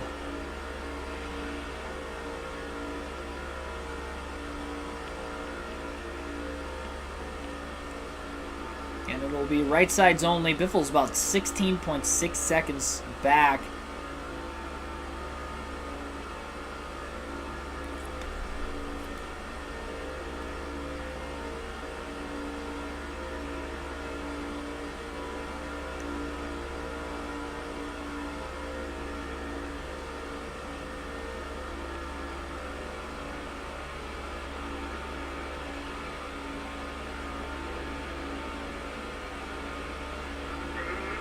Big head of steam from Dale Jarrett. Biffle goes up the block on the high side in the tri-oval. Lap car leaving the pit lane down to the bottom. Biffle's going to go to the outside in turns 1 and 2. That's intentional. He's going to try to let Jarrett get around him so he can have a little bit of drafting help and try to save as much fuel as he can behind Jarrett. So he hasn't really been able to draft too many cars during this green flag run. He was drafting Mears in the first half of it, but in the second half after Mears had pit, really after Newman had costed Biffle a lot of time, that's when everything got stacked up. And speaking of Ryan Newman, I think this pack of cars is closing in on the 12 once again. So although Biffle let Dale Jarrett in front of him, he's going to race right back around Jarrett in the tri-oval. And he's going to have to watch out for Ryan Newman. Newman stays high that time. He doesn't throw a late block on Biffle. He's already done it twice. I think 3 strikes and Newman's going to get dumped next time. If he doesn't cause an accident before that. I think he was 3 wide middle off the exit of turn 2. They put him on the outside, and then I think he moved down in front of somebody. And Biffle's right back to having no drafting help again in the 10th position. NASCAR 21 Ignition returns on the channel tomorrow night at 7:30 p.m. Eastern Standard Time, and it'll be at Circuit of the Americas. Of course, it is COTA race weekend for all 3 of the top 3 series in NASCAR. We'll be doing the live commentary on Sunday for the Cup Series race. Predictions live stream, pre-race live stream will be starting at 2:45 Eastern Standard Time, with our live race commentary coverage starting at 3:30 p.m. Eastern Standard Time. Post-race will be following immediately after the finish of the race as well.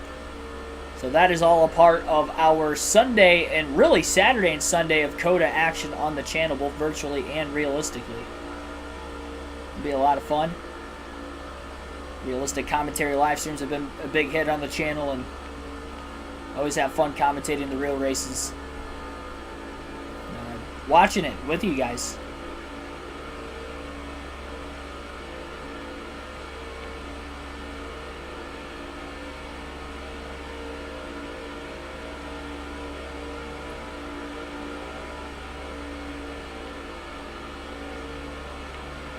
Look at how big of a lead Jeff Gordon has even over second place. Really pulled away on that restart.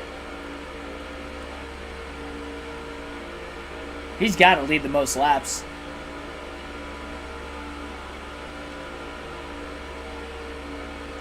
Unless we get a caution sometime soon, he gets passed on the restart. I don't know if he's actually caught Harvick yet in laps led. He will if it stays green to the end of the race. He definitely will. Whether Biffle's able to somehow pull off the comeback or not.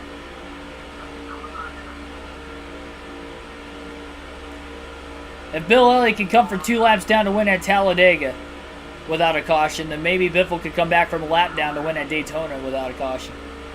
I'm not saying Greg Biffle's as good as Bill Elliott. But that's 1 less lap we have to try and make up. I don't think Biffle's going to have enough fuel, though, to be able to make it. Highly disappointing.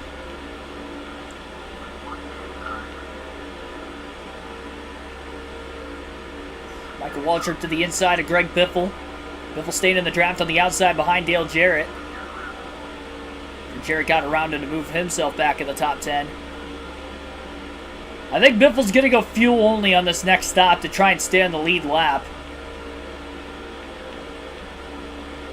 It'll be fuel only, no tires. So he's going to have to make sure he does not lock him coming into the pits. He didn't lock him on the last stop, but he was also coasting into the pit lane. It'll be the 4th pit stop total of the day for Biffle. It'll be the 3rd green flag stop.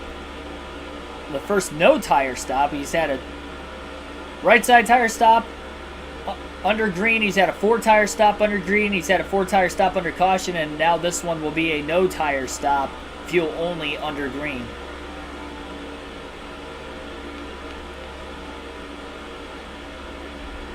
Can't tell which car these guys are closing in on, if that's Ryan Newman up there or not. Biffle's getting tight in turns 1 and 2. He's going to slap the wall. Waltrip will make the pass on the inside for 11th.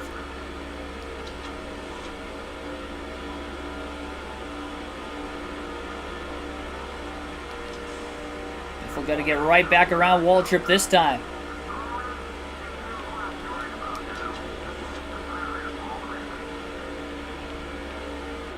Biffle's got to pit this time, off turn 4. He ran out in a good spot. It's not going to cost him anything. He's not going to lock the tires up into the pits. He does not speed. So good job for Biffle getting down. No tires, full tank of fuel. And we'll see if Biffle can cycle in front of Jeff Gordon to at least stay on the lead lap. 41 laps to go in the Pepsi 400 at Daytona. Biffle's not going to be able to make it 41 laps on fuel without a yellow. And even if we do get a yellow, you might as well pit to make sure you're going to be good to the end. Unless he's a lap down, then he's going to have to take the wave around. And over the best from that point anyway. He's going to pull up onto the racetrack. And he's just going to hope that Jeff Gordon does not blast him from behind. He's got to move again. That's the 2nd time that's happened. Oh, Newman has just hit the back of the 16. I thought he was slow enough that maybe we were going to be all right. That wasn't the case. Ryan Newman just clobbered the 16 car. Well, the good news is for Greg Biffle, he's the first car 1 lap down. He's not going to be able to share draft with Ryan Newman at all. Newman's going to be way too slow. We'll get around him into turn 3. Biffle's not even up to speed yet, and he's already blowing by Ryan Newman. Tells you how slow Newman is. Little fender flare on the right rear corner panel for Biffle. He pulled up onto the track. Little blend line violation there. At least we didn't DNF. We didn't blow a fuel cell, luckily. If he would have hit the left rear, we might have blown a fuel cell, but we were lucky he hit the right rear. We were lucky he's slow and he didn't turn us. Newman had it again. I pulled up, though. So, well, I guess technically we have 39 laps to go. When will the field start to pit? When will Jeff Gordon pit? And will we see another caution? If so, when would that happen? We had 5 in the Daytona 500. We had 5 at Talladega. We've only had 2 tonight, though. This Cup Series race. 38 laps to go for Jeff Gordon to try and repeat history and win the 2004 Pepsi 400 like he did in real life. Again, the good news is, with taking fuel only, is Biffle, although he is not on the lead lap, he is still a lap down. He is the first car a lap down. So that means he could pit for 4 tires, get back into this thing. The problem would be is that he'd have to restart at the tail end of the field, tail end of the longest line, to be more specific.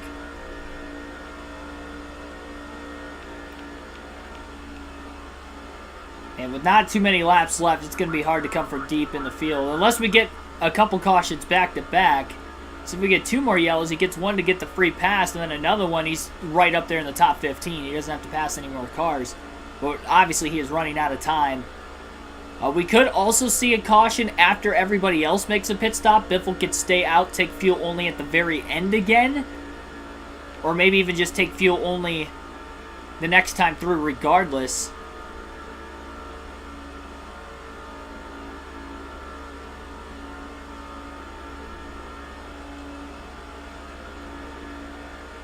Gordon pit at lap 100.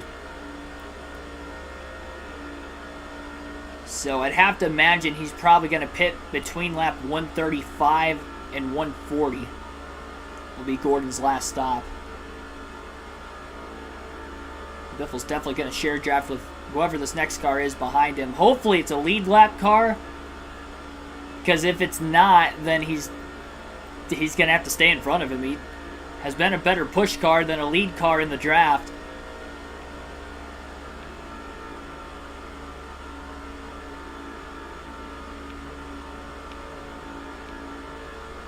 It is Dale Jr., I believe he's on the lead lap. In second place. You hate to work with the guy second in points when you're the points leader and you're running 15th and he's in second, but you have to do it. Biffle's going to go high. He is on older tires still, because he went fuel only during that last stop. I'm sure everybody else took 4 tires. I think he's got enough speed to be able to hang with them, especially with no other cars in the draft other than these 2. These tires aren't too old. He didn't lock them up either.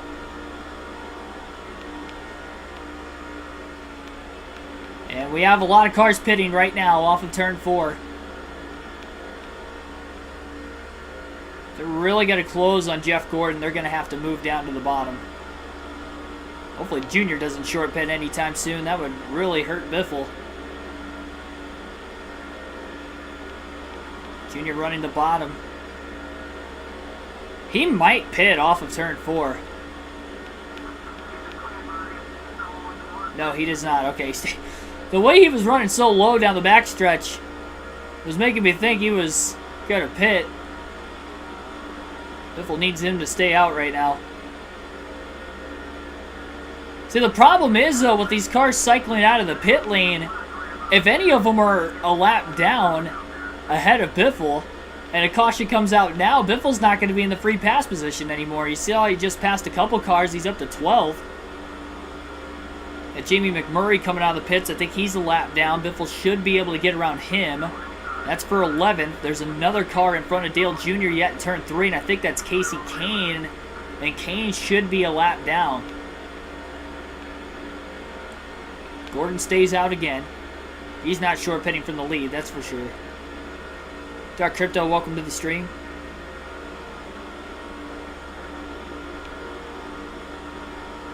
More lap cars coming out of the pits. Yeah, Biffle's going to have to get around Casey Kane as soon as he can. We get a caution now, he's not going to get the free pass.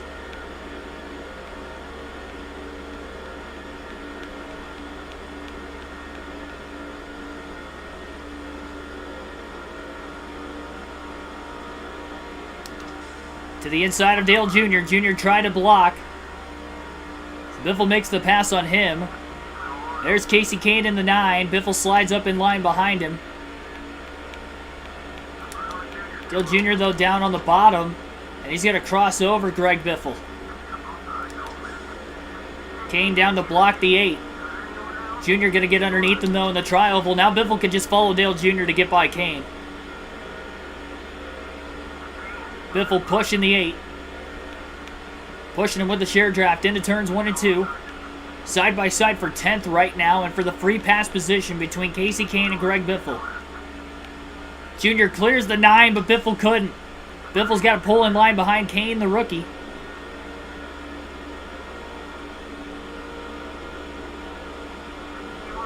Big bump draft to the back of Casey Kane. Actually kind of loosened him up a little bit. Kane to the outside, Biffle to the bottom. Half a car length ahead off the exit of turn 4. Contact, they're both in the wall. Well, Biffle's in the free pass spot, but he's going to lose Dale Jr. in the draft now.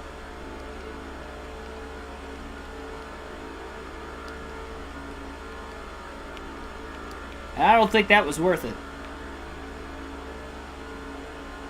But he desperately needs... It's only going to be worth it if we get a caution like ASAP.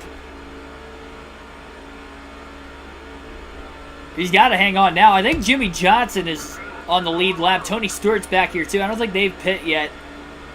The Biffle needs to block Casey Kane and then hope that Stewart Johnson could get up in front of the 16 and then he could draft behind those guys. Stewart is side drafting the heck out of Jamie Mack right now as they're side by side. Johnson's got a big run. Biffle stays high.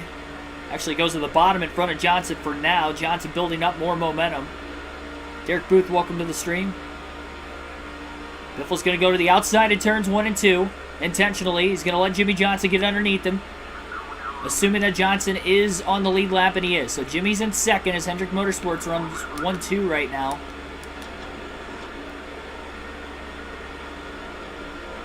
Biffle will draft with JJ.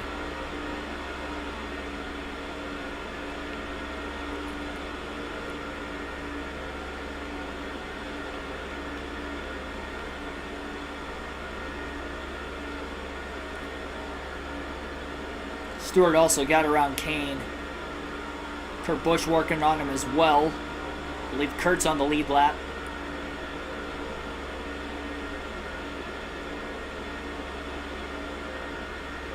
$29 laps to go in the Pepsi 400 at Daytona. A lot of cars still have to make their final stop of the day. Greg Biffle's in 10th, but he is the first car 1 lap down. We had a caution in the middle of green flag pit stops earlier, which have trapped over half the field a lap down.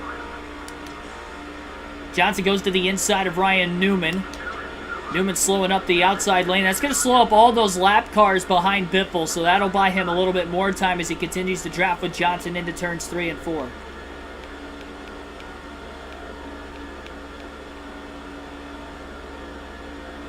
And they're closing on Dale Jr. in second.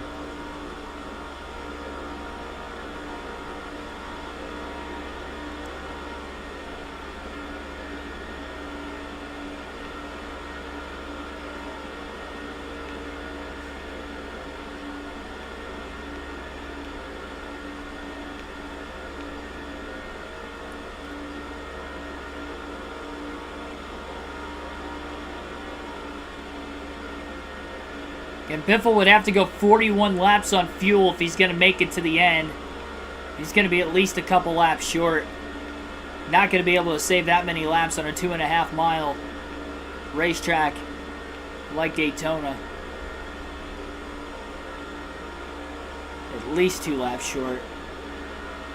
Seth Thomas, welcome to the stream.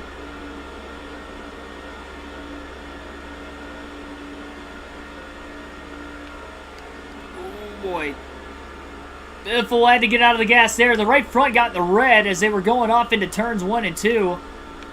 And he had to lift to get out of the throttle, and he almost put it in the wall. It's a good thing he lifted, otherwise he would have hit the wall pretty good.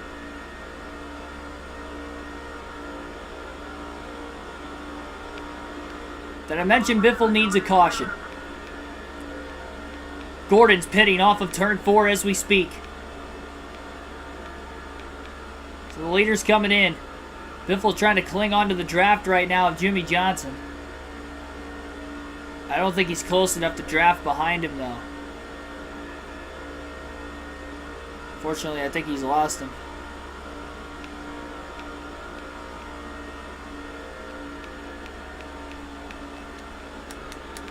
Johnson running the outside's not helping Biffle. Biffle can't hold the top lane with his worn out tires. Tony Stewart's closing in behind the 16.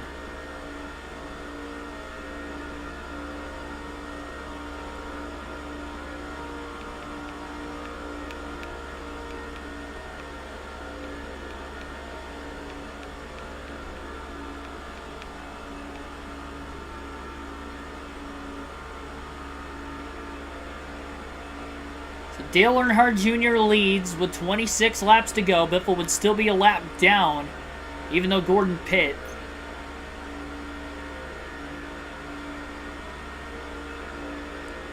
"25 laps to go in the Pepsi 400. Biffle's going to stay wide in turns 1 and 2. He's going to let Stewart get by to draft behind him. He knows that Tony's a lap on the lead lap, excuse me.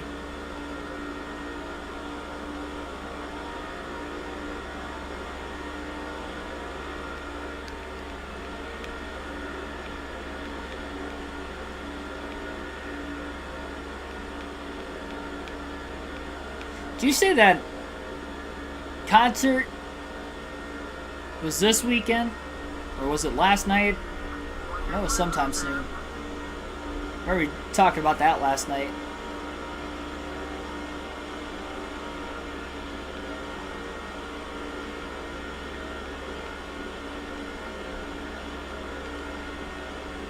Stewart has caught Jimmy Johnson.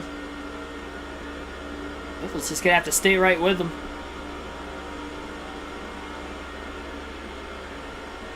Biffle behind Stewart. Johnson going to be able to pull down and make a block. Jimmy's going to stay wide.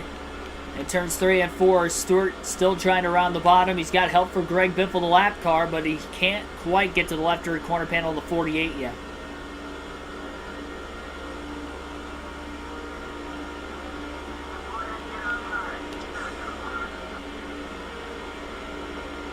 Little bump draft to the back of the 20. Oh, and that knocked Stewart right into Jimmy Johnson. Stewart got up into the wall.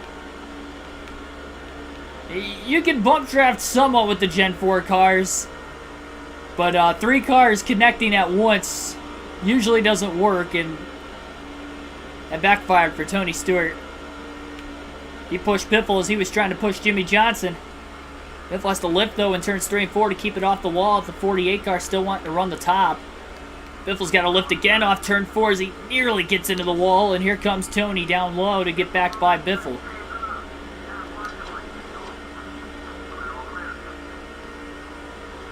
"22 laps to go now in the Pepsi 400. Big run into turn 1. Biffle makes the pass again on Stewart. Slides up behind Johnson. Halfway on fuel.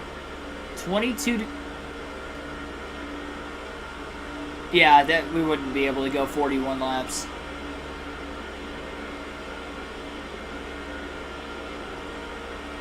We're a lap down. Johnson dropped to that middle of the lower lane that time, so Biffle's actually able to run in line behind him full throttle through turns 1 and 2. 3 and 4, rather. Johnson and Stewart are trying to catch up to Dale Jr. Battle for that potential race win. Biffle lifts. Going off into the corner. He's going to keep Stewart behind him. Should help keep Biffle's momentum up on the back straightaway enough to stay with the 48 somewhat. I don't know why Brendan Gaughan was showing up on the share draft there for a little bit instead of Jimmy Johnson. That was odd.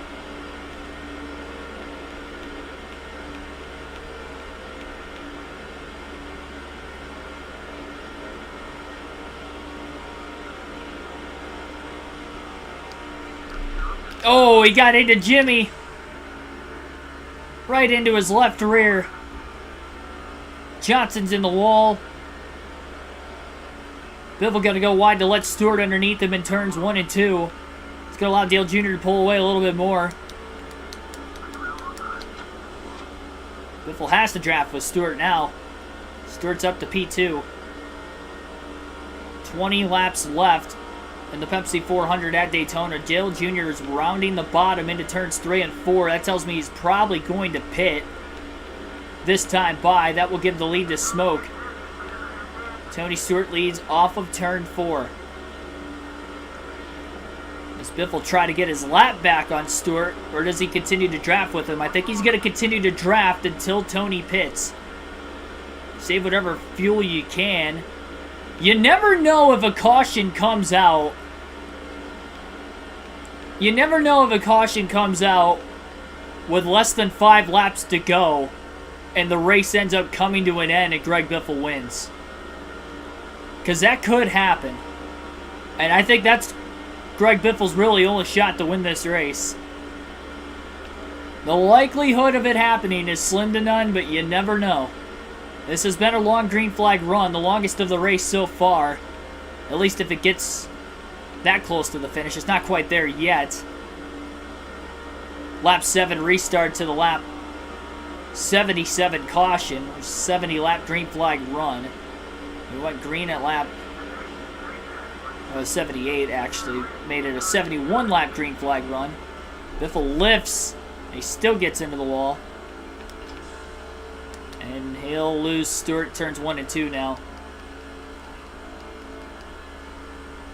Biffle's up to the 8th spot. Like and subscribe, everybody down in the chat. We're getting down to the finish of the Pepsi 400 at Daytona. Tony Stewart leads for right now. We don't even know if Biffle's going to cycle back to the lead anyway. Stewart staying out on the racetrack again. We don't even know if that right front tire is going to make it to the end. I mean, Biffle's mowed the wall down quite a few times already.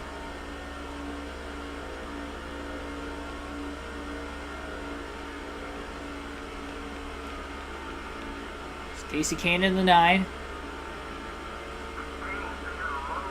Battle for the first car, 1 lap down between Kane and Biffle.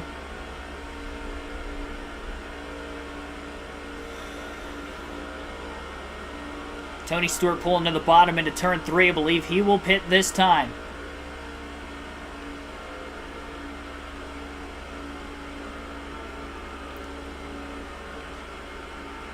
Stewart is in. Biffle back on the lead lap. And hoping for a late caution.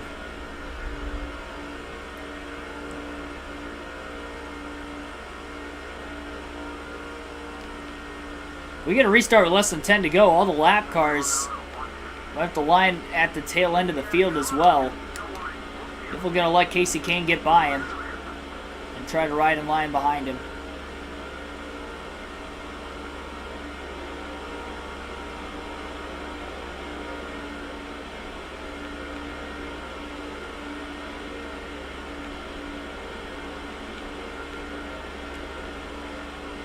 I assume Jeff Gordon will be the leader before getting into the wall again.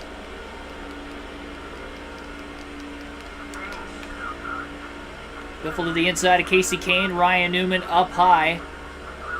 Biffle gets around Kane for position. Kane and McMurray slowed up by the hands of Ryan Newman. Come on, Newman, bring out a caution. Make yourself useful.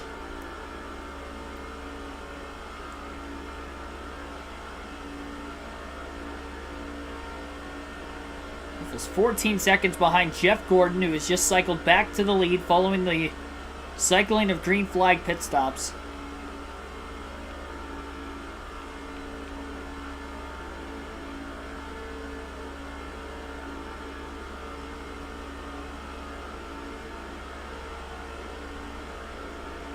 "15 laps to go.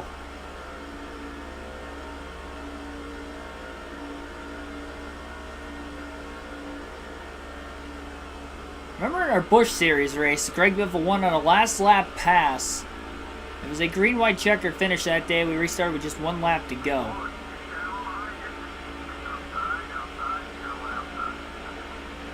Rusty Wallace in the 2. Up high, Greg Biffle down low in the bottom.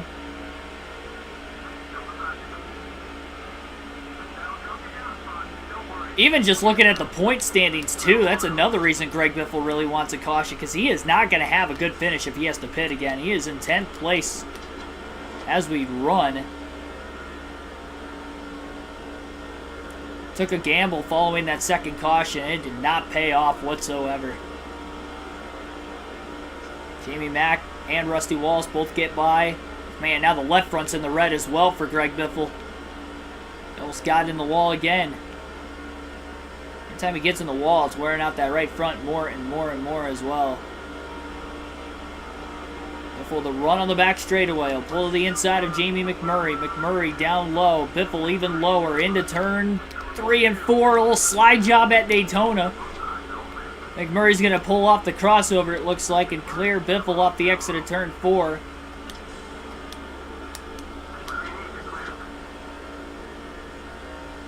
Biffle desperately trying to stay in the draft of McMurray and Wallace. Comment in the chat down below. I want positive thoughts. Do you think we'll see a caution before the end of this race? I mean, even if we get a yellow and the race ends under the caution before Biffle pits, I'll take a 10th place finish. Because I have a bad feeling it's going to be much worse than that if we pit. There's, what, 15 cars on the lead lap, roughly? That's where we would restart after we pit. That's not even assuming if anybody gets taken out of the race.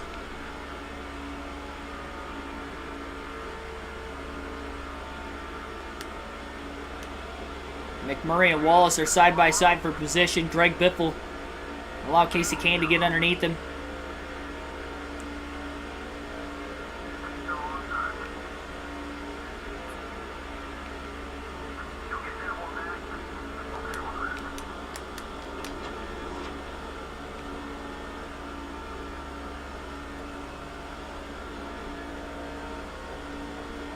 There's about 27 laps to go, and Greg Biffle's right front tire got into the red on the upper right-hand corner of the screen when we saw that indicator a little while back.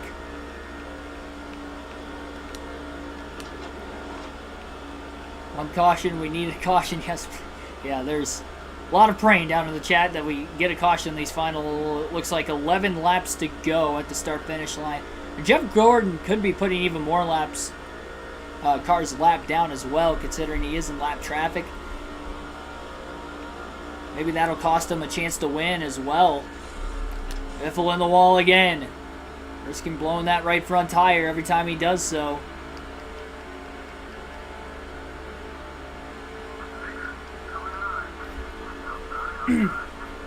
Excuse me. Brian Vickers is a lap down. I believe right now he's the first car one lap down.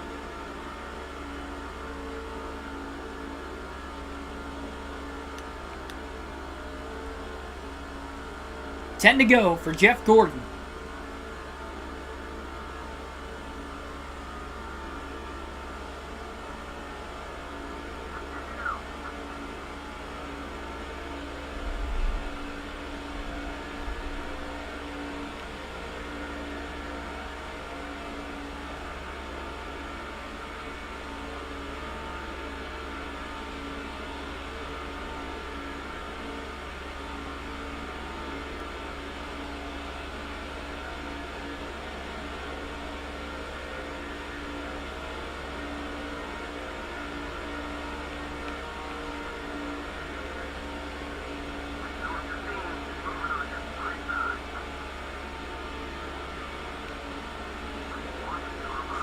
Contact with Waltrip.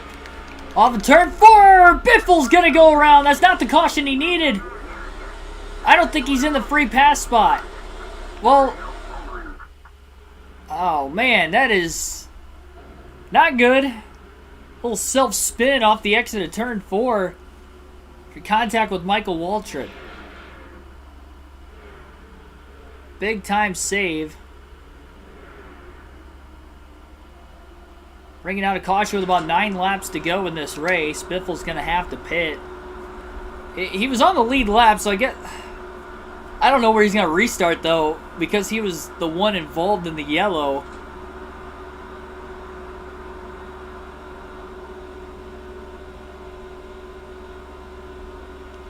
He's got sideways with that contact. I don't think he blew a tire when that contact happened.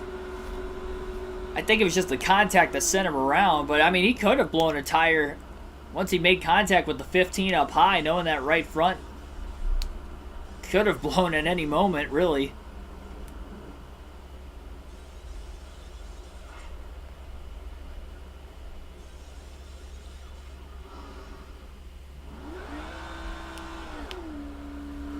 Caution number 3 on the day. And we're we're going to have just a few laps to go heading to the restart at Daytona. Single file line. All the lead lap cars in front of the lap cars. Biffle will be last on the lead lap in 15th. Green flag back in the air. 5 laps to go in the Pepsi 400 at Daytona. That is not the caution Jeff Gordon wanted.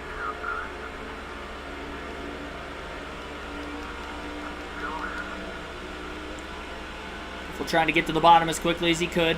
And he was able to get underneath of Rusty Wallace in the process. A bit of damage on the right side of the 16. He did not get up to speed very well. I think that damage was holding him back just a little bit.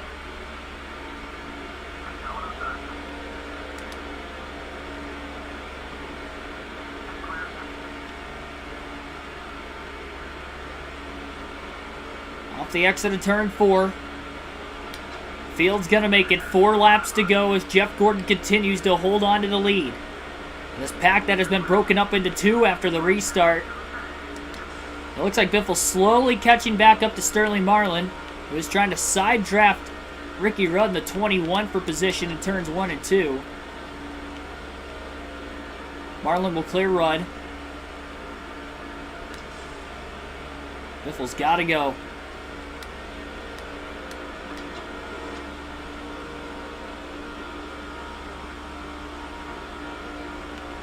Rudd and Marlin both pulled down to the bottom.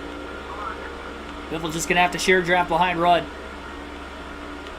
Will the field be able to make it all the way back to the checker flag in this one as well without another caution?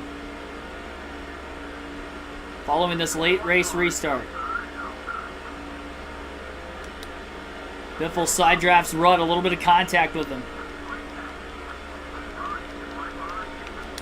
3 wide just inside the top 10 up ahead. Between Casey Kane, Michael Waltrip, and Rusty Wallace. Sorry, just outside the top 10, I should say. I don't think the field is going to catch Ryan Newman before the end of the race, so he will be a non-factor. Biffle blows by Sterling Marlin into turn 3. Biffle may salvage the top 10 out of this. Tony Stewart to the lead, though, off of turn 4 as he has passed Jeff Gordon. So Stewart trying to double down on his Daytona wins this season. 2 laps to go at the line as he leads all of a sudden. Waltrip blocking Biffle all the way down to the inside. Biffle's going to go 3 wide into turns 1 and 2.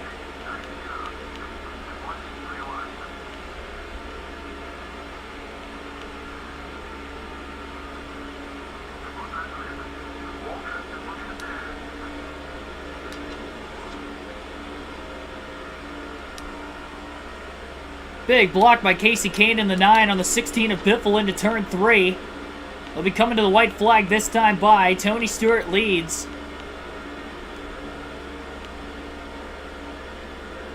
Can he hold off Jeff Gordon, Dale Jr., and the rest of the field? Into the tri-oval. Biffle, oh, he got loose. Went down to the apron. That might have costed him any sort of shot to get a top 10 now. Final lap. Now he's just going to have to hold on in front of Waltrip and Marlin.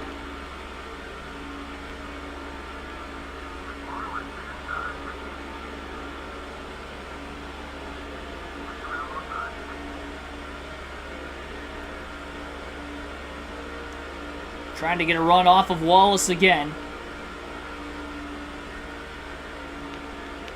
Flip the apron a little bit. Sterling Marlin. Pretty good exit to turn 4. Has a bit of a run, but he's not going to get there, and it looks like Biffle will hold on to 12. Checker flag waves, and Tony Stewart will win the Pepsi 400 at Daytona. Dale Jr. finishes 2nd, and Jeff Gordon, who had a gigantic lead prior to the caution, finishes in 3rd. Bobby Labonte 4th, Elliott Sadler 5th, Kurt Busch 6th, Jimmy Johnson 7th, Dale Jr. 8th, Dale Jarrett 8th, Jamie McMurray 9th. And rounding out the top 10 was Casey Kane. Jeff Gordon led 53 laps today, and I believe it was oh no, it wasn't even the most. So Kevin Harvick would have led the most laps then. How many did he lead? Biffle led 15.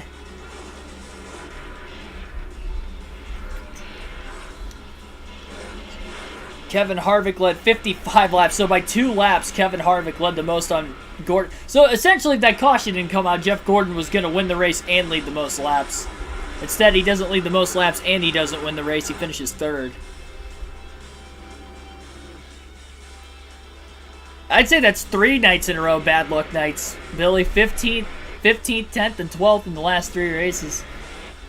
I wonder if Dale Jr. just took the points lead. He was only 50 back. He finished 2nd, and I think he led laps.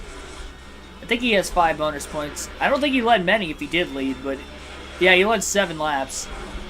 Thought I remembered him leading in the middle of... Well, yeah, he was leading before he made his final stop. That's when he led. So, 5 bonus points for him, 5 bonus points for us. That kind of cancels out. 2nd place finish versus 12th. We were in 10th when we spun. If we would have pit, we probably would, even if I went fuel only, and we would have been the last car in the lead lap. I don't know exactly where all these guys were necessarily when I had spun.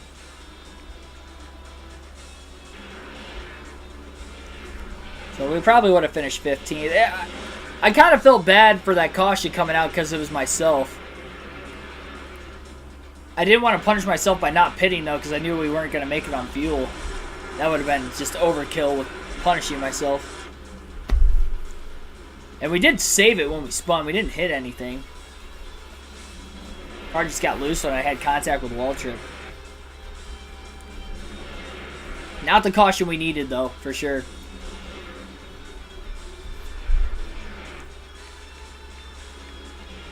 It's just a little late anyway, even if it wasn't on us.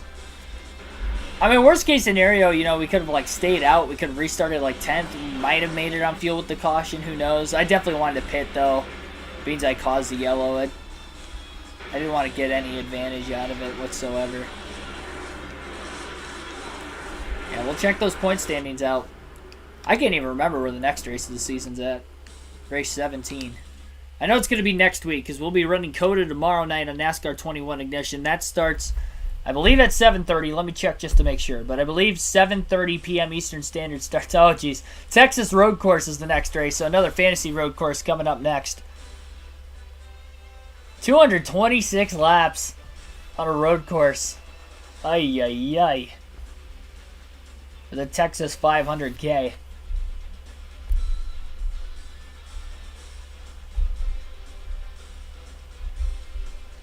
So I believe we're starting at 7:30. I believe it's a later start time because of the Xfinity race. Get a chance for all of us to watch the end of that one. 7 p.m. Eastern Standard Time. I guess tonight's stream was supposed to start at 7 too. I don't know. I thought it was supposed to start at 6, so I delayed it to 6:30. I didn't actually delay it. I actually moved it up by a half hour. I didn't mean to do that. I know tomorrow's definitely starts at 7 though.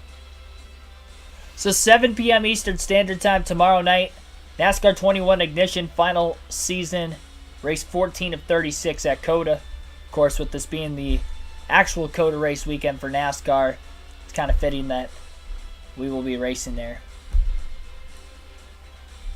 Alrighty. Well, that is going to wrap things up here tonight. Thank you, everybody, for watching. Oh, hang on. Wait. Nope. That's not it. That is not it yet. We got to check the point standings. Greg Biffle's led in points every race this year.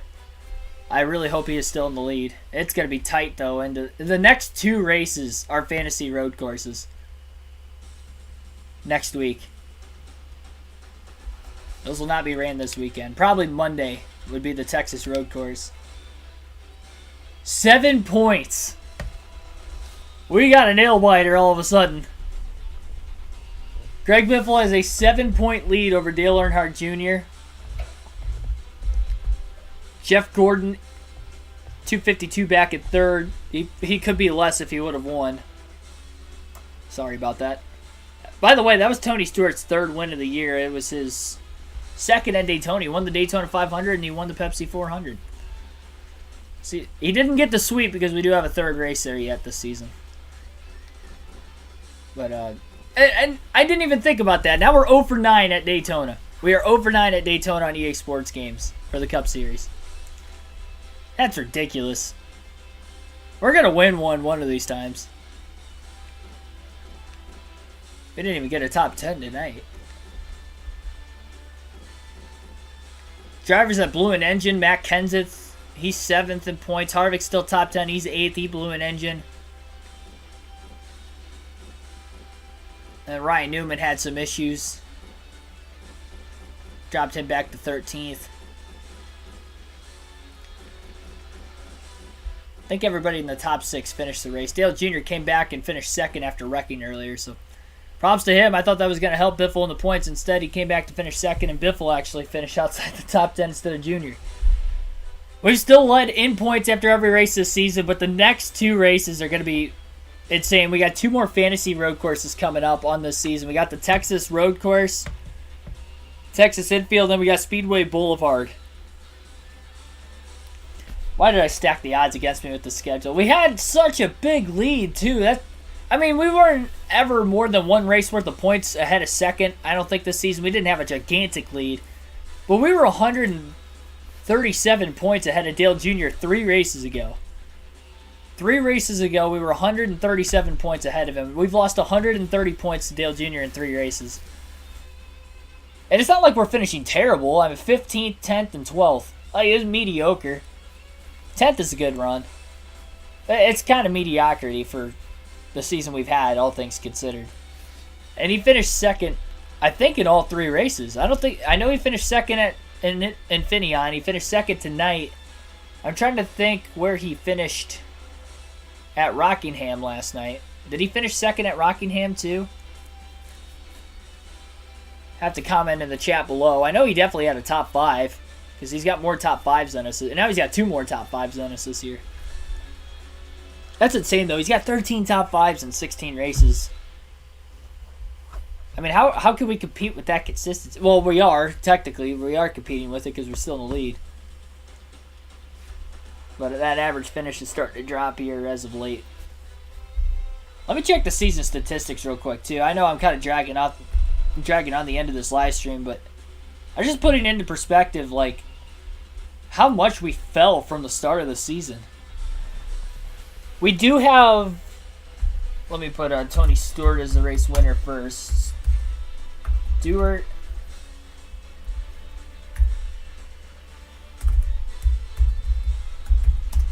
Okay. So, if we look at the last... 1, 2, 3, 4... In the last 10 races, we have won 3 of them. But in 7 of the last 10 races, we have finishes of 38th, 37th. Those were the 2 DNFs. 3rd, 15th. 2nd at Michigan also. I forgot that one. 12th tonight at Daytona, and we had a 10th last night at Rockingham. So, they're not bad. They're except for the 2 DNF. Every race we actually finished this year, we finished on the lead lap, and we finished top 15 in all of them. What may come back to haunt us are those 2 DNFs we had early in the season. At the Devil's Canyon and the Phoenix Road Course, which were races number 7 and 9. So really early in the year. Those were over 10 races ago already. 10 races ago, exactly. From the Phoenix Road Course DNF. But yeah, Texas Road Course, Speedway Boulevard. Those are going to be wild. Then we have Talladega under the lights in the next 4 races. So 3 of the next 4 races, we have the Texas Road Course, Speedway Boulevard, and Talladega at night. And obviously you saw the catastrophe that was the Super Speedway tonight. I'm not good at the Super Speedways on the EA Sports games for whatever reason. Not the full races. When I was younger, I felt like I was good.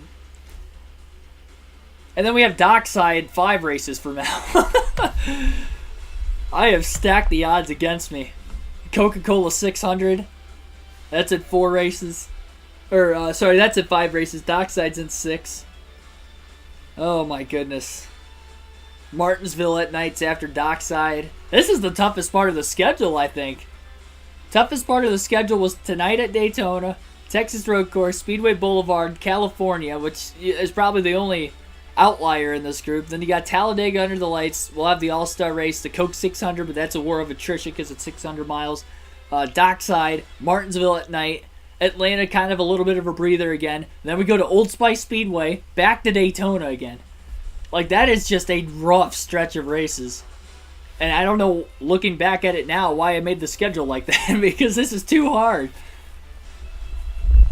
We're going to blow a points lead. We already have. We're still in the lead, but I'm excited to see what's going to happen over these next couple weeks leading up to the championship, but man, it is going to be insane.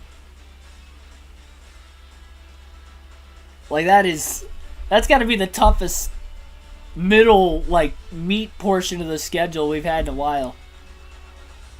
After that Daytona race, the third one, we kind of get a little bit of a cool down. We go back to Michigan for a second time, which I actually kind of forgot that we go there twice. Then we go to Kansas for the first time and only time. And then we have the Southern 500. That's going to be a tough race. Las Vegas at night, mile and a half. That shouldn't be too bad. Levi Strauss signature speed, that's going to be rough. 400 laps at that place. We had a bad run in the Busch Series there. I think we finished like 15th, 18th, something like that. Watkins Glen, we usually have a lot of cautions there for whatever reason. Back to California at night. Bristol night race. We at least won that race earlier this year, so I feel a little comfortable with that, even though it's the third to last race of the year. Chicagoland, and then Talladega to finish the season, but yeah, that meat of the schedule started tonight. Our toughest point of the schedule. The only race that's not going to be tough in that entire stretch is probably California and Atlanta. And by not tough, I mean just being able to keep the car clean. Like, those races, I think I could keep the car clean. The rest of them, I mean, Charlotte we could, but it's 600 miles. I feel like we're bound to have something happen throughout the course of that race that might put us in trouble. Old Spice Speedway's 333 laps on a road course. It's just ridiculous. That race could be like 4.5 hours. Feel you need to win these next races. I'll try. I've won, 3 road courses this year? No, 2.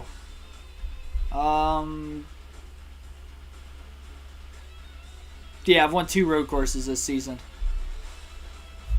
Well, the Talladega road course that had 36 yellows kind of somewhat lucked my way into that one. And then we won the season opener at the Daytona road course, which I forgot. I was thinking Dodge Raceway started the season. Daytona road course was the first race of the year, but we won that one. So those are the only 2 road course wins I have, and they were the very first 2 road course races of the season. After that, for the road courses this year, DNF 38th, DNF 37th, 3rd, not bad, and then 15th at Infineon. So I've only had a top 10 in one of the last 4 road course races. And then we got back-to-back coming up on 2 tracks that are new to the schedule, and I haven't ran since I was a little kid, so yeah, this is tough. This is tough. We just got to have good points days. Even if we lose the points lead, we just have to have good points days for the next 8 to 10 races, so we at least have a shot going into the final 8 races when it starts to cool off a little bit with the difficulty of the schedule. Man, oh man. Well, if that doesn't excite you for what's to come on the channel as far as this season goes, it's going to ramp up to the finish, let me tell you. Like and subscribe again for more daily NASCAR content. I'll see you guys tomorrow night at 7. Enjoy the Truck and Xfinity race tomorrow. I'll probably miss most of both races due to work. I may catch the end of the truck race depending on how many laps are left when I get to my break, my last break at work, and then I'll probably catch the end of the Xfinity race when I get home. So that might be all I catch. So enjoy the races. I'll see you back at COTA tomorrow night.